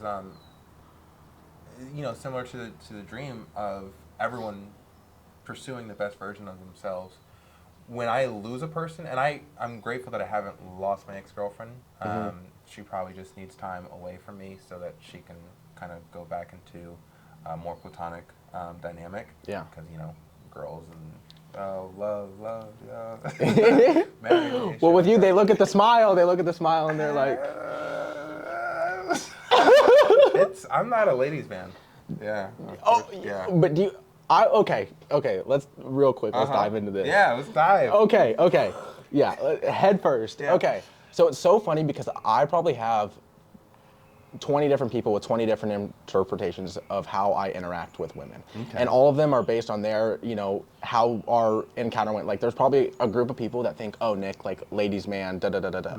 Then there's a group of people, and probably more so my LA people, who are like, oh my God, this guy's never talked to a girl in his whole life. And there's probably girls who think that I'm like out here doing the most, and there's girls who think, Nick doesn't do anything. Yeah. And like it's so funny because like I feel like okay, and again similar personalities and like you're obviously good looking, like in shape. I would think so. Yeah. But I'm saying that I don't. I wanted to know what your like. Obviously, girls are not your goal right now, but just in terms of like your relationship with like women, just in general, like. You said you're not a ladies' man. Go into that a little bit further. All right, so. Because I track record 2 girlfriends. You right? You said 2 girlfriends? Yeah, good job, good job. Yeah, so I've had women, I love women, but I'm not designed to court them in the way that they want to be courted. And again, it goes back to like, I'm very stubborn, and I really feel like my way of being is the correct way. So like, for instance, not to go on a whole high horse, but like I don't cheat, right? Be fair. And when I have a woman, I'm very honest. I'm very transparent. And as a result, I don't try to seduce, because to me, and again, this is things to work on, to me, to seduce with the things that they want from you, what they really want, which is monogamy, fucking security, longevity, commitment. Like, they want all these things. These sound like great women that you're defining right now. Yeah. Like a woman wants these things, these aspects from me. Yeah. And because I have no desire to confirm that I'm willing to give these things, because typically I don't want to give, I don't want to give monogamy unless she's great in bed. I don't want to do monogamy. That's just like, unless you're like knocking my socks off in bed, I have no desire to be monogamous with you. That's just the thing about me. Yeah. I don't want to commit, because if you're not knocking my socks off in bed, then I don't want to commit to you. Yeah. You know. Attention, I'm very good at giving attention. When I have a girl, I can give her attention. Yeah. When I have the attention. Right now, I'm in a space where I don't have the attention. Yeah. Yeah. Which is probably why I don't have. Yeah. But anyway, long story short, like, if I understand that these qualities they're looking for in a man, so far as like the things that I can give them, the way to get them is to ensure that like sell it. You got to sell like, hey, I will give you these things. Yeah. To me, it's a lie. I can't lie to you. I'm not going to. Yeah. Yeah. Yeah. Does that make sense? And yes. Yeah. And like on top of that, it's like I had this conversation with my brother. So I have my oldest brother is married. My middle brother is single. He is an entrepreneur. Nice. But anyway, so we talk about this a lot, and it's like sometimes like okay, after like a big long like grind, like let's say you grind for 3 months, 4 months, no external whatever. Yeah. It's I'm on month 4 now. Yeah, and you're like fuck, like okay, like Nick, all this time haven't seen any girls. Okay, like I'm gonna go, and it's like you prove to yourself that you can be the man that you want to be and that you say you are, and so you find a girl, and you make all these like. I don't even want to say promises because you don't make promises and it's not like I'm like lying or leading, but the whole facade of me being this perfect boyfriend is like a facade because hey, I'm not the perfect boyfriend right now. I don't have an income and I'm grinding my ass off over here trying to figure something out. Yeah. So it's like the whole time we're at coffee like this, I'm fucking, my brain is light years away and I'm thinking about my next audition, who I can try to network. Oh, you don't know anyone in the space, then I'm sorry. Like, but like, and okay, and like goes on to another thing of like, you know, is it wrong to just pursue?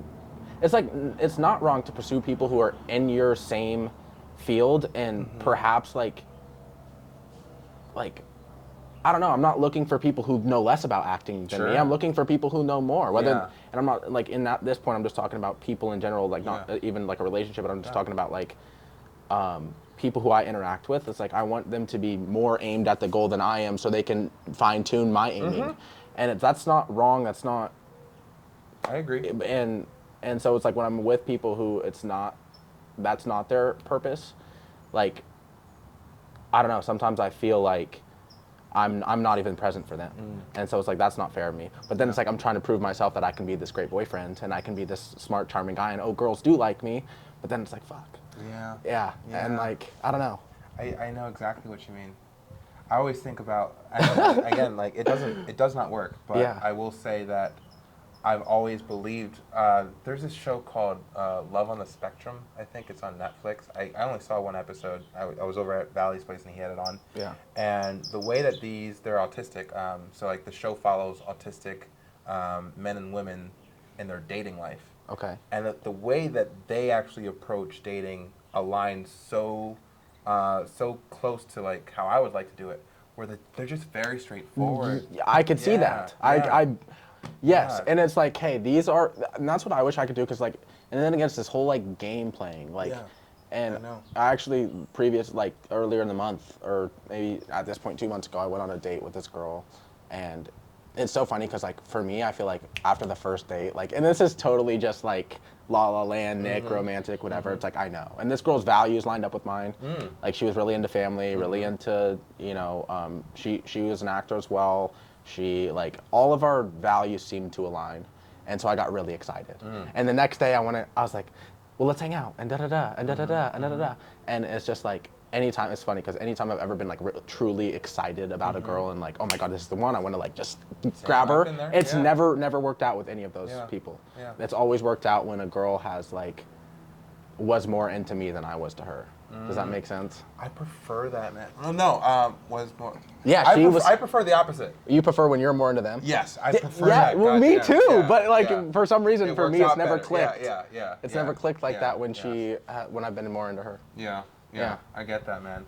Dude, it's annoying because, like I said, the approach that I want to be consistent with is like just being straightforward. Right. But with most women, what I have to sell is like, okay, I walk up to a girl, hey, I'm just out of a relationship. I'm very busy with everything I have going on as, let's say, entrepreneurial endeavors, but I really like physical intimacy. Are you down? Like, who's gonna say no to that? Man, if we lived in a world. Yeah. If we lived in a world, man. Oh my god. But like, yeah. Well, and that's where it's like, I think that's where timing and all that stuff matters, because like at the end of the day, like when you are connected with a girl, and like you said, when you went back to your, I don't know if you were in love with her or not, but when you met your ex-girlfriend, it's like having somebody who knows you on that and can actually help when it goes beyond physical, and they can help you solve those problems. Like I remember I was talking to one of my friends, and he has type 1 diabetes, and so like he is like the strictest diet ever. He's completely shredded, dude. Nice. But everything about his life, and I no one in my family, or I've never known anyone with diabetes until I met him, and I didn't know, like, and it's pretty obvious, but your whole life is centered around it. And he goes, so I'm like, dude, like, so tell me about your girlfriend, like, what is it? What's that like to like be in a long, like, loving relationship? Because he goes, dude, it's like he's like, it's way beyond physical. He's like, this girl helps me like mentally, emotionally. She helps me with like everything we do is it's almost like, I don't know, someone who could just pair with your life and share your goals and your interests, and you just collaborate and combine together and just come together and make this. Like, that's what I would love. Is like someone who's like, oh, Nick, go to that meeting, go get on your shit, go do this and this. And then like she's gonna do her thing or whatever, and it's like, hey, and then when we come together and be like, oh, that was we killed it today. High five. No. Yeah, that sounds amazing. Yeah, but it's fucking fairy tale land. Yeah, I mean, no, it's not. It's not. I think it's difficult. It's definitely difficult to find. Yeah. And then, from my perspective, the thing that I've always found difficult is that I can't rely on people because I have this fear of being let down. So I don't allow myself to trust or believe, or like when a person makes a promise to me, I don't think that they're going to keep it, because I don't want to be disappointed. Right. I have very low standards for like what people are going to do to me, how they're going to treat me. Even if a person says that they love me or that they're in love with me, I don't really believe them. Yeah. I don't. Have you been cheated on? Nope. Not that I know of. Yeah. Not that I know of. It goes back to my big trauma is when I was 6th grade, I invited like all the kids at my school. Yeah. I just got to school like the 4th quarter of 5th grade, right? Yeah. And then, I'm there for the 4th quarter.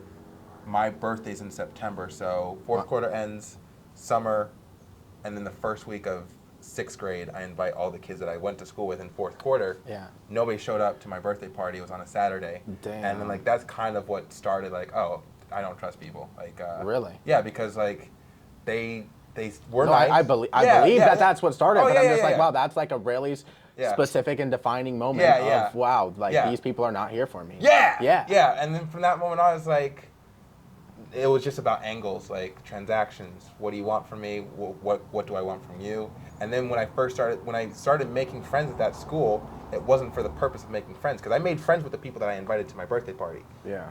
I made friends with them because they were talking to the girls that I liked. So then there was a transaction. Like, okay, fuck these guys. They don't like me. But I see that they're talking to these girls, and I want to talk to these girls, so let me make friends with them anyway. Yeah. So then that's kind of what it became about. Exactly. And, fast forward, like, that was my entire life, where I was really only hanging out with people if, like, they added some kind of value to me, and whatever they got from me is what they got from me. Yeah. Because it was never genuine. It was never authentic. Wow. But, yeah. And then I say all this to say, it's difficult for me, and again, this is like, I do want to see a therapist. My big issue is that because I don't trust people and I don't want to rely on them because I just think they're going to let me down, when it comes to a woman, the only thing that I really want from them is the physical intimacy, because everything else in my mind, I provide for myself. Wow. So it's like a woman comes into my life and she really likes me. All right, well, the way that you can show your affection is by doing the one thing that I can't do. I can't have sex with myself. Everything else, I don't care. I don't. Well, yeah. Okay. Well, because that's a hard thing to fucking lay the fucking I know. hammer on. I know. Because then, you're saying like you only value women for sex. I know. Right? Yeah. Wait. I didn't say it, but you said it. I know, it's not good. And I would just say, like, I think those thoughts and what you're getting from them can be reevaluated. I think what you get out of sex isn't sex. Oh, you're right. What do you think it is? I think you get support. I think you get depending on how you did, you feel like it was mutually beneficial. You service, like, I don't want to say service somebody because that sounds so weird when talking about sex, but it's like you improve somebody. Yeah. You made somebody feel needed. You yourself felt needed. Yeah. If you relate to her emotionally, you can share ideas with her. You can have somebody look up to you. You can have somebody you can hold. Yeah. It's nice to, like, probably like with your son too. It like probably feels good to show them things. You can show them things. Like, there's many things that you can do with girls besides have sex with them, and it's like, I don't know. I think that when you reevaluate actually what sex gives you, and like this falls into like, and maybe we could even like, I don't know if I want this to go out or whatever, but like we can even talk about like porn and like what porn gives you and how a lot of porn dependencies happen, and it's like what is that? What does that actually give you? And it's really nothing, a distraction of this or that. And it's like, I don't know, I think there's beauty to be found in the relationship between a guy and a girl that goes beyond just, getting off. Yeah, I believe that too. And you're too nice of a guy to think that. Yeah, I think that it's again, it goes back to experiences, like I've met women that I've loved. I've met 3 women that I was really in love with. Yeah. And one, it didn't work out because I had to go to LA, and it was never gonna work out. Like, her family, like, she had her life planned out. Like, she was gonna get married, have kids, yada yada. And she's doing all that. Yeah. Yeah. Believe it. They'll find it. They'll find it. Yeah. They've got no problem finding that. Yeah. So she, like, and more power to her. Yeah. So that worked out the way that it was supposed to. Then you get to LA, and I've fallen in love twice in LA. Both love at first sight. Where on 2 separate occasions, I see a girl, she comes out at me, and like there's like a fucking aura around her, and I'm like, Google eyes, stars, I have to introduce myself to her, immediately like beeline to her. And I ended up with both of them. One of them, I'll just start with the easy one first. She was visiting from Australia. She was on vacation. That was great. It was like a summer little fucking vacation romance thing. Right. She goes back to Australia. We stay in contact. And then the next time that she comes back to visit me, which is like 4 years later, the first day she's telling me that she's in love with me. And I'm like, okay. We haven't seen each other for 4 years, right? Right. And she's telling me that she's in love with me. I'm like, okay. And she's like, I want to have your babies. Wow. Like, she came on very strong. Yeah. And Is this the mother of the 4-year-old? no, no. Okay. But Continue. Sorry.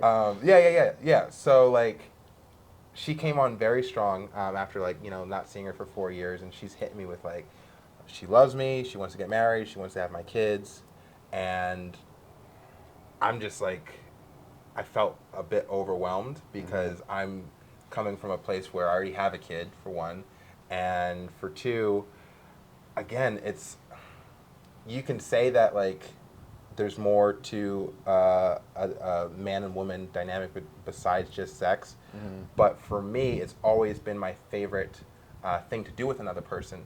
To me, like, that's the limitless expression of passion that you can express with another human being. You can have there's other art forms. Right. You've got dance, you've got acting, you've got painting, you've got all these different things. To me, sex is like the purest art form expressed with another person, and that's just how I feel about sex. Right. The thing is that, And I don't think that, I don't think that's a bad thing to say. I think that's a great thing to say. Yeah. But here's the problem, is that because I'm so passionate about it, like I'm more passionate about sex than like most people. Okay. Because I really do see it as like a pure, limitless opportunity for like you to be with another person in a way that's like scary, and like there's just so many things that So many emotions that go Yes! into it, and there's so many different kinds of like there's so many ways to embody sex. Yes. That like you've had like passionate sex and lovey sex and hot Yes. sex and weird Yeah. sex, and Yeah. you've had so many Yeah. different forms Yeah. of the same thing. Yeah. That Exactly. it's like a fun activity upon Yes. itself. Yes. Yes. Exactly. So when she comes to me with like all this shit, I'm like, okay, that's a bit overwhelming. I gotta make sure, for me to even consider it, not saying that I was, but for me to even consider, I need to like be confident that you're willing to have limitless experiences, because I always find like I fall into the problem where most women aren't really trying to be as explorative. Yeah. Like they have a set idea as to like what their boundaries are with sex. Okay. And me personally, I'm never trying to push them. Like I will communicate my desires, but if I'm getting any kind of resistance, I have no interest in like pursuing it, because I've had limitless experiences with women in the past, and there's a level of enthusiasm that is kind of required. Otherwise, I don't want to chase after it. Right. Well, and that goes back to I've never dated a girl without first, like, I feel like now in today's day, just especially where there's nobody waiting till marriage to, have sex. It's like, I think in this day and age, you get the opportunity to explore that with women and find, because obviously physical attraction and how you guys interact physically, and then, like, if that's something you prioritize is like, hey, like, above all else, our sex has to be amazing. It's like, then you have the opportunity to explore that with different people and find who you match like that with, and who maybe shares the same values. Says, I don't give a fuck what this guy does in the end, as long as he comes home every night and knocks my fucking socks off, I'm good. Like, maybe you'll find her. Yeah, I like to think so. Yeah, I like to think so. well, hey, well then all fucking kudos to you there. Like, so I don't know how today's age actually. I think it benefits someone who thinks like you versus like, because I don't think right now a girl, and maybe they do. Maybe I'm wrong, but like. And I actually will say a subnote on this later, but like, I don't think you meet a girl tomorrow, hey, what's up? I'm Shauna, what's up? I'm Nick. Monogamy. I don't think that's what they yell. I think they play the card of, oh, we'll see. Like, yeah, you're right. And I don't think they say monogamy. Right. Until here's the thing though, is I've met so many girls out here. Like in LA is so funny because it's so vast, it's so big, it's so like, you really have to make time for people. That there's two types of people. It's like super clingy people, boys and girls, who you meet them, have one positive interaction with. I'm sure you get this fucking all the time. And then it's like Sean, and you're like, fuck. Yeah, Or there's the people you meet, have a good interaction with, and then they're long gone, you never see them Yeah, again. you never see him again. Yeah. So I mean, and honestly, I felt the same way. So I felt the same way with boys and girls, where it's like, and so, but a lot of times it is tough when like maybe, you're like, okay, maybe you're going to my Sean phase. I'm gonna go explore. I'm gonna go see what's out there. And if she's there, great. And if she's not, great. At least I had all these, great interactions, and I treated each other with mutual respect. And then you got a girl who's like, Sean, and you're like, fuck, okay. Yeah. Not gonna work. So yeah, it's. But you can see the difficulty, because if I have such a clear idea as to like and again, everything you described so far is outside of like a sexual dynamic with a significant other or a woman is definitely cool. and can be valued by anyone. Yeah. I could value the things that you listed. Right. However, if my top priority is the opportunity to express myself with another person in that pure form, Okay. that's what I'm looking for. Yeah. And I haven't found a way to like pitch it in a way that doesn't come off as like, oh, you just want to have sex with me. Yeah. You know? So, No, yeah. and now I think I understand more of what you're saying. Yeah. And it's funny because I just think it's honest. I know. And maybe you go the honesty route. Yeah. But I don't know. I think I've never heard it, but like that. That was very interesting. Yep. So right now it's like there's no women because I don't know how to like sell the the idea. Yeah. And you know, even if I was good at selling it, we're still looking at a very small percentage of women that are really because I feel, and like, you know, not to go on a whole thing, but like I don't know that most women are really interested in having sex for the sake of having sex. I think that women, maybe men too, they have sex for like, there's like an underlying reason behind the sex. Maybe men, they like it, the physical pleasure, and women, they're agreeing to the physical pleasure and like they get something out of it, but they're also saying like, okay, I accept you as a man. exactly. Like, yeah. Yeah. I get that. Yeah. So. Yeah. Well, and that's oh my gosh, I wish I could go into Yeah. that. Yeah. But well, yeah, it's just I don't know. I think I don't know, especially with like social media in the past, just how everything's. I feel like just women in general, and maybe women in LA, it's just so much different and so much hard. It's weird because like I don't know. There's two parts of my brain where it's like, Nick, you know, I'm me. I'm confident. I could go up to anyone I want, and I could go, you know, like. And be successful and just come across as like a strong, confident, like cool, calm, collected dude.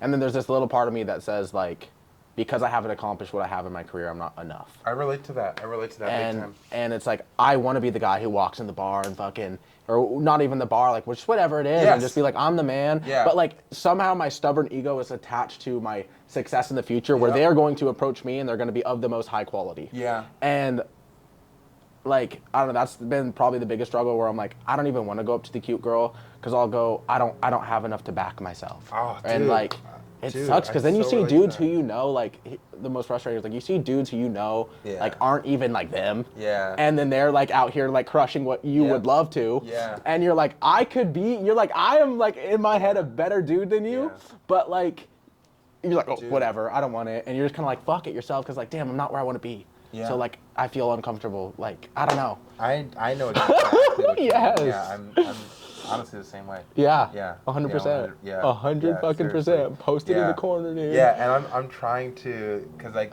the game that you can play is that the clearer idea of like who you actually are when like you are the successful version of yourself, right? Like come up with that clear idea. Yeah. And then be that guy. Exactly. Yeah. And like, because you are that guy. Yeah, of course. Yeah. Yeah. And the thing is like, even like, okay, you see like people at the gym or whatever, and it's like, it was funny, like even like Sarah in the gym is like a girl who like, I wouldn't go up to her and just be like, oh, Sarah, what up? You know, because we're not friends. She doesn't know me. She's doing her own thing. We've acquainted a couple times, but like, it's not like I'm gonna go fangirl her.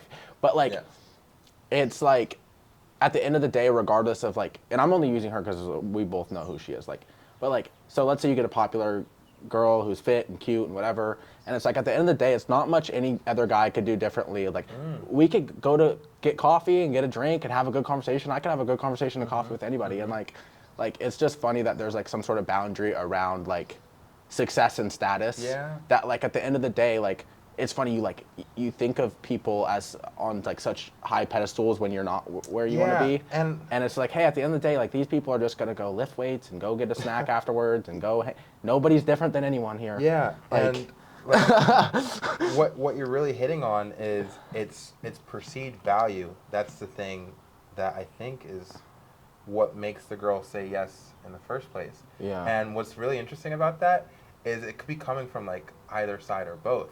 You could have your own ideas to like your own value, and you could project it so well that the woman sees it. So it's like you can have nothing going on, fucking $0 in the bank account, fucking rinky-dink car, like 5-room, like anything, right? And Yeah. you approach a chick, and like you've got this fucking in your mind. Yeah, like, you. you've got value. Yeah. Right? And she sees what you're projecting, right? Right. That's one thing.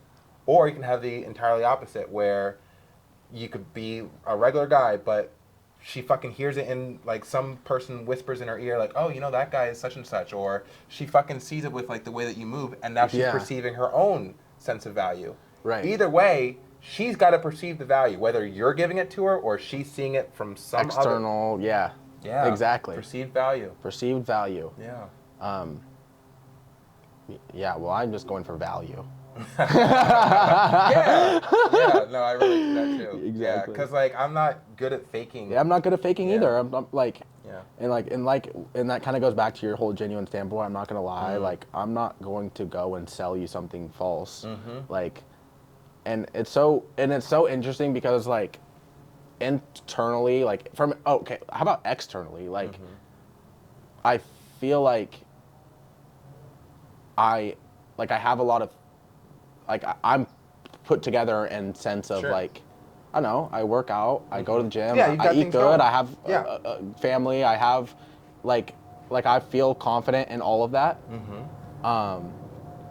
But yeah, I have trouble like I guess like not, I don't want to say projecting that because I don't think that's what you want to project, but that is my genuine approach where it's like, hi, I'm not LA flashy. I'm internal flash. Like I'm proud of me. Yeah. Like yeah. And like, but it's funny because yeah, sometimes it is hard to like, and like you said, it's like, hey, like this is me, this is what I work on, and this is what I am here for. Yeah. And it's like you're right. It's a weird and it's a hard sell, and you haven't found how to like. That's what your words. You're like haven't found how to sell it, and it's like yeah, that's how I feel about myself. It's like I feel like I'm a good package, haven't found out how to sell it. Yeah, yeah, and also I mean we're in the same boat where like we still have this idea to like the better versions of ourselves, and like we haven't experienced those versions. Right. So we're already kind of handicapping ourselves in our interactions with like if women are the goal and like we want to attract women, we're literally telling ourselves that like we're not deserving of the type of women that we would want. Right. Yeah, like that's a subconscious thing that we've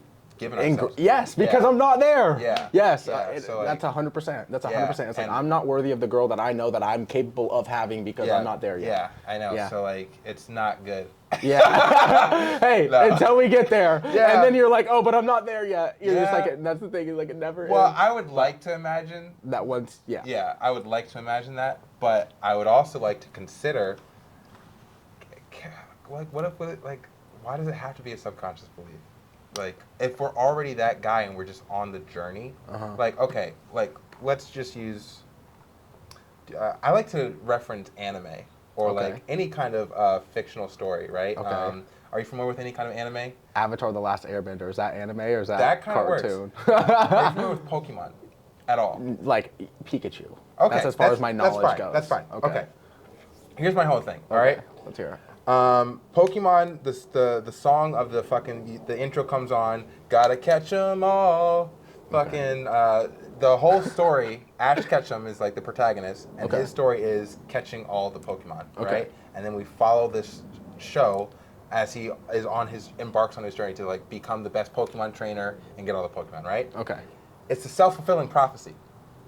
The very fact that he set his foot down on the path to becoming the best Pokemon trainer and catching all the Pokemon, it's inevitable. We're watching the show to watch him do it. Yeah. All right? You can apply that to yourself, and I can apply that to myself. Yeah. To set ourselves on the path and say, we will become this person and nothing will stop me, means you've already become the person. Now you're just walking the steps to do it. Yeah. So in that sense, whoever you are by the end of it is the person that you are becoming during. Yeah.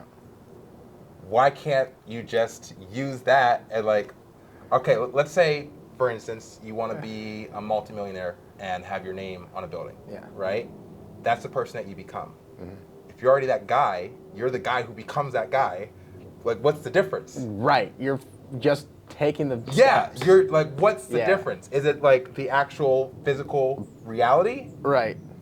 But well, here's the thing, though. I think along his Pokemon journey, and I'm unfamiliar with the story, is he learns lessons that will make him into that guy. You're right. So I think he falls in a few holes. I think he gets a few scars, a few cuts, bleeds a little bit. And by the end of it, he's caught all the Pokemon. And because I don't know how to acquire a building, I don't know how to buy a building, I don't know what a loan looks on a building. You know what I mean? Yeah. Like, and the same with like, you know what's so funny is like, I just recently was on like Sex Lives of College Girls for like I was like a background extra. We're just at a frat party and we're like, I was like, that was my first time on a professional set. Nice. And I was like, whoa, this is what it looks like. This is happening. This is cool. And it's like, okay, let's just pretend it happened how I thought it would happen. That was me taking this acting class, and then, oh my God, I have LA reps. Oh my God, the next thing I'm gonna do is be on a movie. Like, that's how I thought in my head. That was like, oh my God, reps, oh, you're on a movie. I think most of us think like that. Yeah, exactly. Yeah. And so like, if they... Let me know if you want some more water, by the way. Oh, I'm good. Okay. Appreciate it. Yeah. But if I went on that set as the kid who just got his agents and manager, holy fuck, I would have shit the bed. And it would have been bad. Maybe. And well, okay, that's what you think. You think maybe because it's like, okay, maybe I would have like had less expectations and less things surrounding it, where they just throw in fresh meat and you're just like, do this, and you're like, okay, and you do it and you kill it. Like maybe that's a case. But like I think like now knowing how much hard work and talent, like it's not like you just show up and you just be yourself. Like that's what I thought acting was when I first started. Oh, you show up and be yourself and you just say words and you look pretty and you get a bunch of money and you win. I was like, oh well, I can say words and I can be pretty, so I'll get a bunch of money and win. Yeah. And it's like, okay, no, there's actually like a lot of diligence and a lot of skill and a lot of like technique and eye line and emotional vulnerability and being around a bunch of people and public speaking and all this stuff. And it's like, oh shoot, maybe I like, anyway, so it's just kind of like, that was another road on the Pokemon block of like, but anyway, when I went on set the other day, I was like, damn, I could actually do this. Like this girl's standing right here and she's screaming at the camera because it was her scene and she's like, la la la la la. But I was like, fuck, I'm in the room, like let me get a step over, coach. Yeah. Let me just bump in there. But no, I mean, that's what but I genuinely feel like if I had my same mindset, my same sort of like what I thought this was, if they just threw me on set, like I think I would have, and if they did that might have even been worse because they just might have been like, this guy has no idea what he's doing. He just did horrible in this movie, but again, you never know how it goes. Yeah, and it's all about perspective, you know, like to say that things worked out the way that they were supposed to, it's like a very soothing thought. Yeah. Because like it's like, oh, you didn't make any mistakes, or like the situation couldn't have been better than what it is because everything works out the way it was supposed to. So right. We and you know I'm in support of that thought because it's like shit. Again, took 8 years. I've been in LA for going on 9 years now, and I'm really just now getting started. Yeah. Really just now getting started. So it's like, oh, those past 9 years. No, it was supposed to be that way, and like that's. You're like yes and no. Exactly. I get what you're saying. Yeah. Because yours, right. But I think there's a difference in like, but I don't know. Because you know what? In the weirdest way possible, what if you needed that? What if you know? I get it. Yeah. It's a weird battle because it's like it's almost like having the relationship with the girlfriend who like ruined your life, or like, you know what I mean? It's like, oh, I should have just avoided that entirely. Everything happens for a reason. Right. Exactly. But to your point, you make a very compelling argument, and it also falls in line with, I had another guest on last week. He's a 18-year-old entrepreneur, very ambitious, and he made a really great point about people don't understand that in order to become the successful version of yourself, it's not just your circumstances that have to change, it's your actual self. So who you are currently, it will be, like, there's going to be, like, core things about you that like won't change because it's like your core. Who you are, like take Pokemon Ash Ketchum for example. He had this drive, this desire to become the best Pokemon trainer, right? So like that's not going to change. Whatever, like how he was born with that desire, that's the core, right? The skills, the talents, the experiences, the mistakes. All those things that he learned, those pepper his character. Yeah. And the point that you're making is that we might not have those things yet, and so we're not the same person. Exactly. We become a different person by the time that we're done. Exactly. And in that case, I guess we're just stuck not getting the 9s that we want. Yeah. Hey, just give me a cute 9. She didn't even be hot. I just want cute. Yeah. We're not deserving of it yet. Yeah. From this perspective, we're not. Well, from this perspective, we're not. Well, you know, the funny thing is, like, from anyone else's standard, I feel like we are. Like, if I saw you with a 9, I wouldn't be like, I would be like, oh, expected. Yeah, You know what I right. mean? I'd be like, Yeah. expected. Yeah. But like, I don't know if just like, it's almost like, oh my God, and not to compare, people to things, but it's like buying a really expensive, like, let's say you right now have $3,000, and it's like, so you go and you spend it on a really expensive bag, and now you have a $3,000 bag, and you feel like you look good and cool, Yeah, but you have zero money. and you have zero money Yeah. now, and it's like so for instance, if you got that girlfriend right now, and all your time and all your energy and all your effort and money and would be spent, valuing this thing, Right. and then you just sold your whole self and all this potential that you saw here short, and it's like maybe I'm not ready for the girl because I need to work more on myself so then I can give somebody that time and emotion, and then it won't drain my whole 3,000. It will only drain 3,000, And you have more. and I'll have more to work on and do and give. Yeah. I don't know. What's funny? And the thing is, like, we could get there and be like, "Fuck, I should have done this earlier." But exactly, happens how it's supposed to happen. No, I actually, I'm not happy with the perspective because I'm still dealing with the fact that like I'm probably not going to find the dynamic that I'm looking for like a couple years, and like that's a bit like it's a bit depressing, you know? Cause, it is. So, I don't like going, dude. Nobody likes going to bed asleep alone, dude. Yeah, Like it's yeah, depressing. Yeah, It's like damn. And then I think about like, okay, I might have some one night stands, or like over the next couple of years, I can meet women and they'll be attracted to me and yada yada yada. But like, what I'm really really looking for is probably not attainable for like the next couple of years. And in between now, it's just focus on the self, which is fine. I'm in full support of that. But you want everything. You want everything, and you want everything now. So yeah. But honestly, let's say it out loud. I feel kind of better about it. Yeah, exactly. You're like, it's not that bad. Yeah, we're okay. Yeah. We're just hanging in there. You're like, fuck, I'm gonna go write that script now. Yeah, like, let's get to work. Yeah, exactly. No, Damn. I like it. No, I but appreciate that. dude, I think we kind of hit everything. I think we did too. I think we fucking fun. crushed. Yeah. No, this was.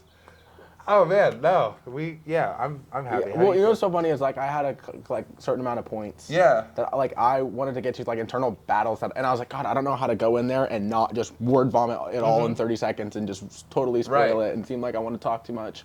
But like whatever. I know it's this weird like, and it's funny because a lot of people will get on podcasts and like if you're ever scrolling on Reels, it's like they say what they have the answer and they say what you need to do and what you need to know. It's like. And then you listen to those people, which is weird. Yeah. But I'm just like, I don't think I need to know everything. Like, I don't know. I'm figuring it out. Yeah. I like talking, and I think it's so funny because before, and again, you were probably like this too. It's like before, I grew up like listening to so how I first kind of got introduced into the space of like, I don't know, thinking and analyzing and becoming, I don't know, self-aware.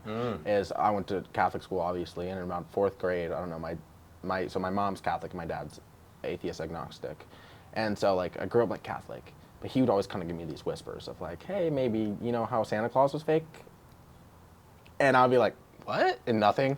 I was like, okay, hey, you remember this? Leprechaun. And so he would kind of be giving me like little, hey, why don't you just, he goes, why don't you ask your religion teacher this? Just his mind, and not that he's against religion or against this or that, but it's more like, hey, become critical of the things that people are telling you and dive into them a little bit. Yeah. And so I started to really just dive into stuff, and I started listening to a lot of lectures by like Sam Harris and Richard Dawkins and all these people who like, or Richard Hawkins, I think, yeah. But anyway, I don't know. I'll say like, then Jordan Peterson has been a huge one in the past. Like before he even blew up on like Reels and Instagram, it was like all these YouTube video lectures, and like, I was always just at night just listening. And so, I don't know, went through some big just transitional phases of like, was I religious? Did I believe in God? Did this? But I don't know, just became super self-analytical, and I don't know. So I always envisioned like, I always in my head was like, oh, I could meet Jordan Peterson and talk to him, or I could talk to Sam Harris about God, and like we could have a fluent conversation. And it was so funny. And then like, I thought about this at the gym the other day. It's like, damn.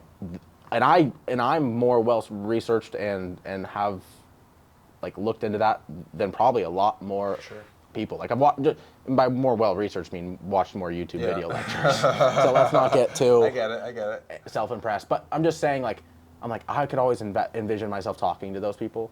And it's like to see people who probably weren't invested and engaged that early on, who now are having the opportunity to do it. And that's kind of where it's like, get back to the thought, like, damn, like, are you the best version of yourself that you can be? Because you could be having the conversations with those people.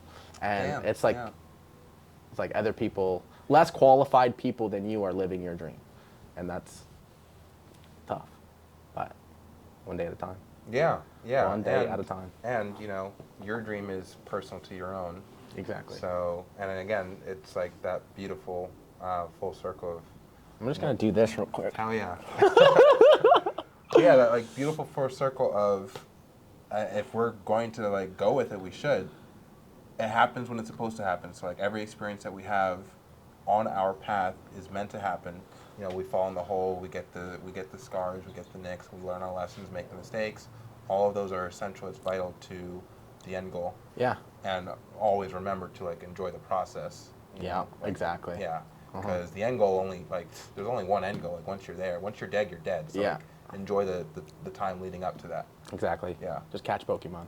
Mm-hmm. Yes. Yeah, every fucking Pokemon caught is like, oh, that's a fucking success. Yes. Seriously. I'm going to use that analogy now. I Mhm. like that. Yeah. I'm familiar enough with the story to know. Yeah, and like you could apply it to anything. Like fucking Michael Jordan, he wants to be the greatest basketball player of all time. So now he's going through the steps to become the greatest basketball player of all time. Yeah. It's just like if you have the ideas of what you want to accomplish, your brain creates an algorithm, and it will literally create the reality that's required in order to achieve that goal that you have for yourself. Yeah. Say it out loud, and then you walk yourself through the steps. Yeah. Absolutely. I love it. Oh yeah. Well, dude, hey, I really appreciate you. Hell having yeah. me. Hell Having yeah. Talking to you. This was dope. Yeah, it was awesome. I'm pretty happy about it. Dude, that was really awesome. I might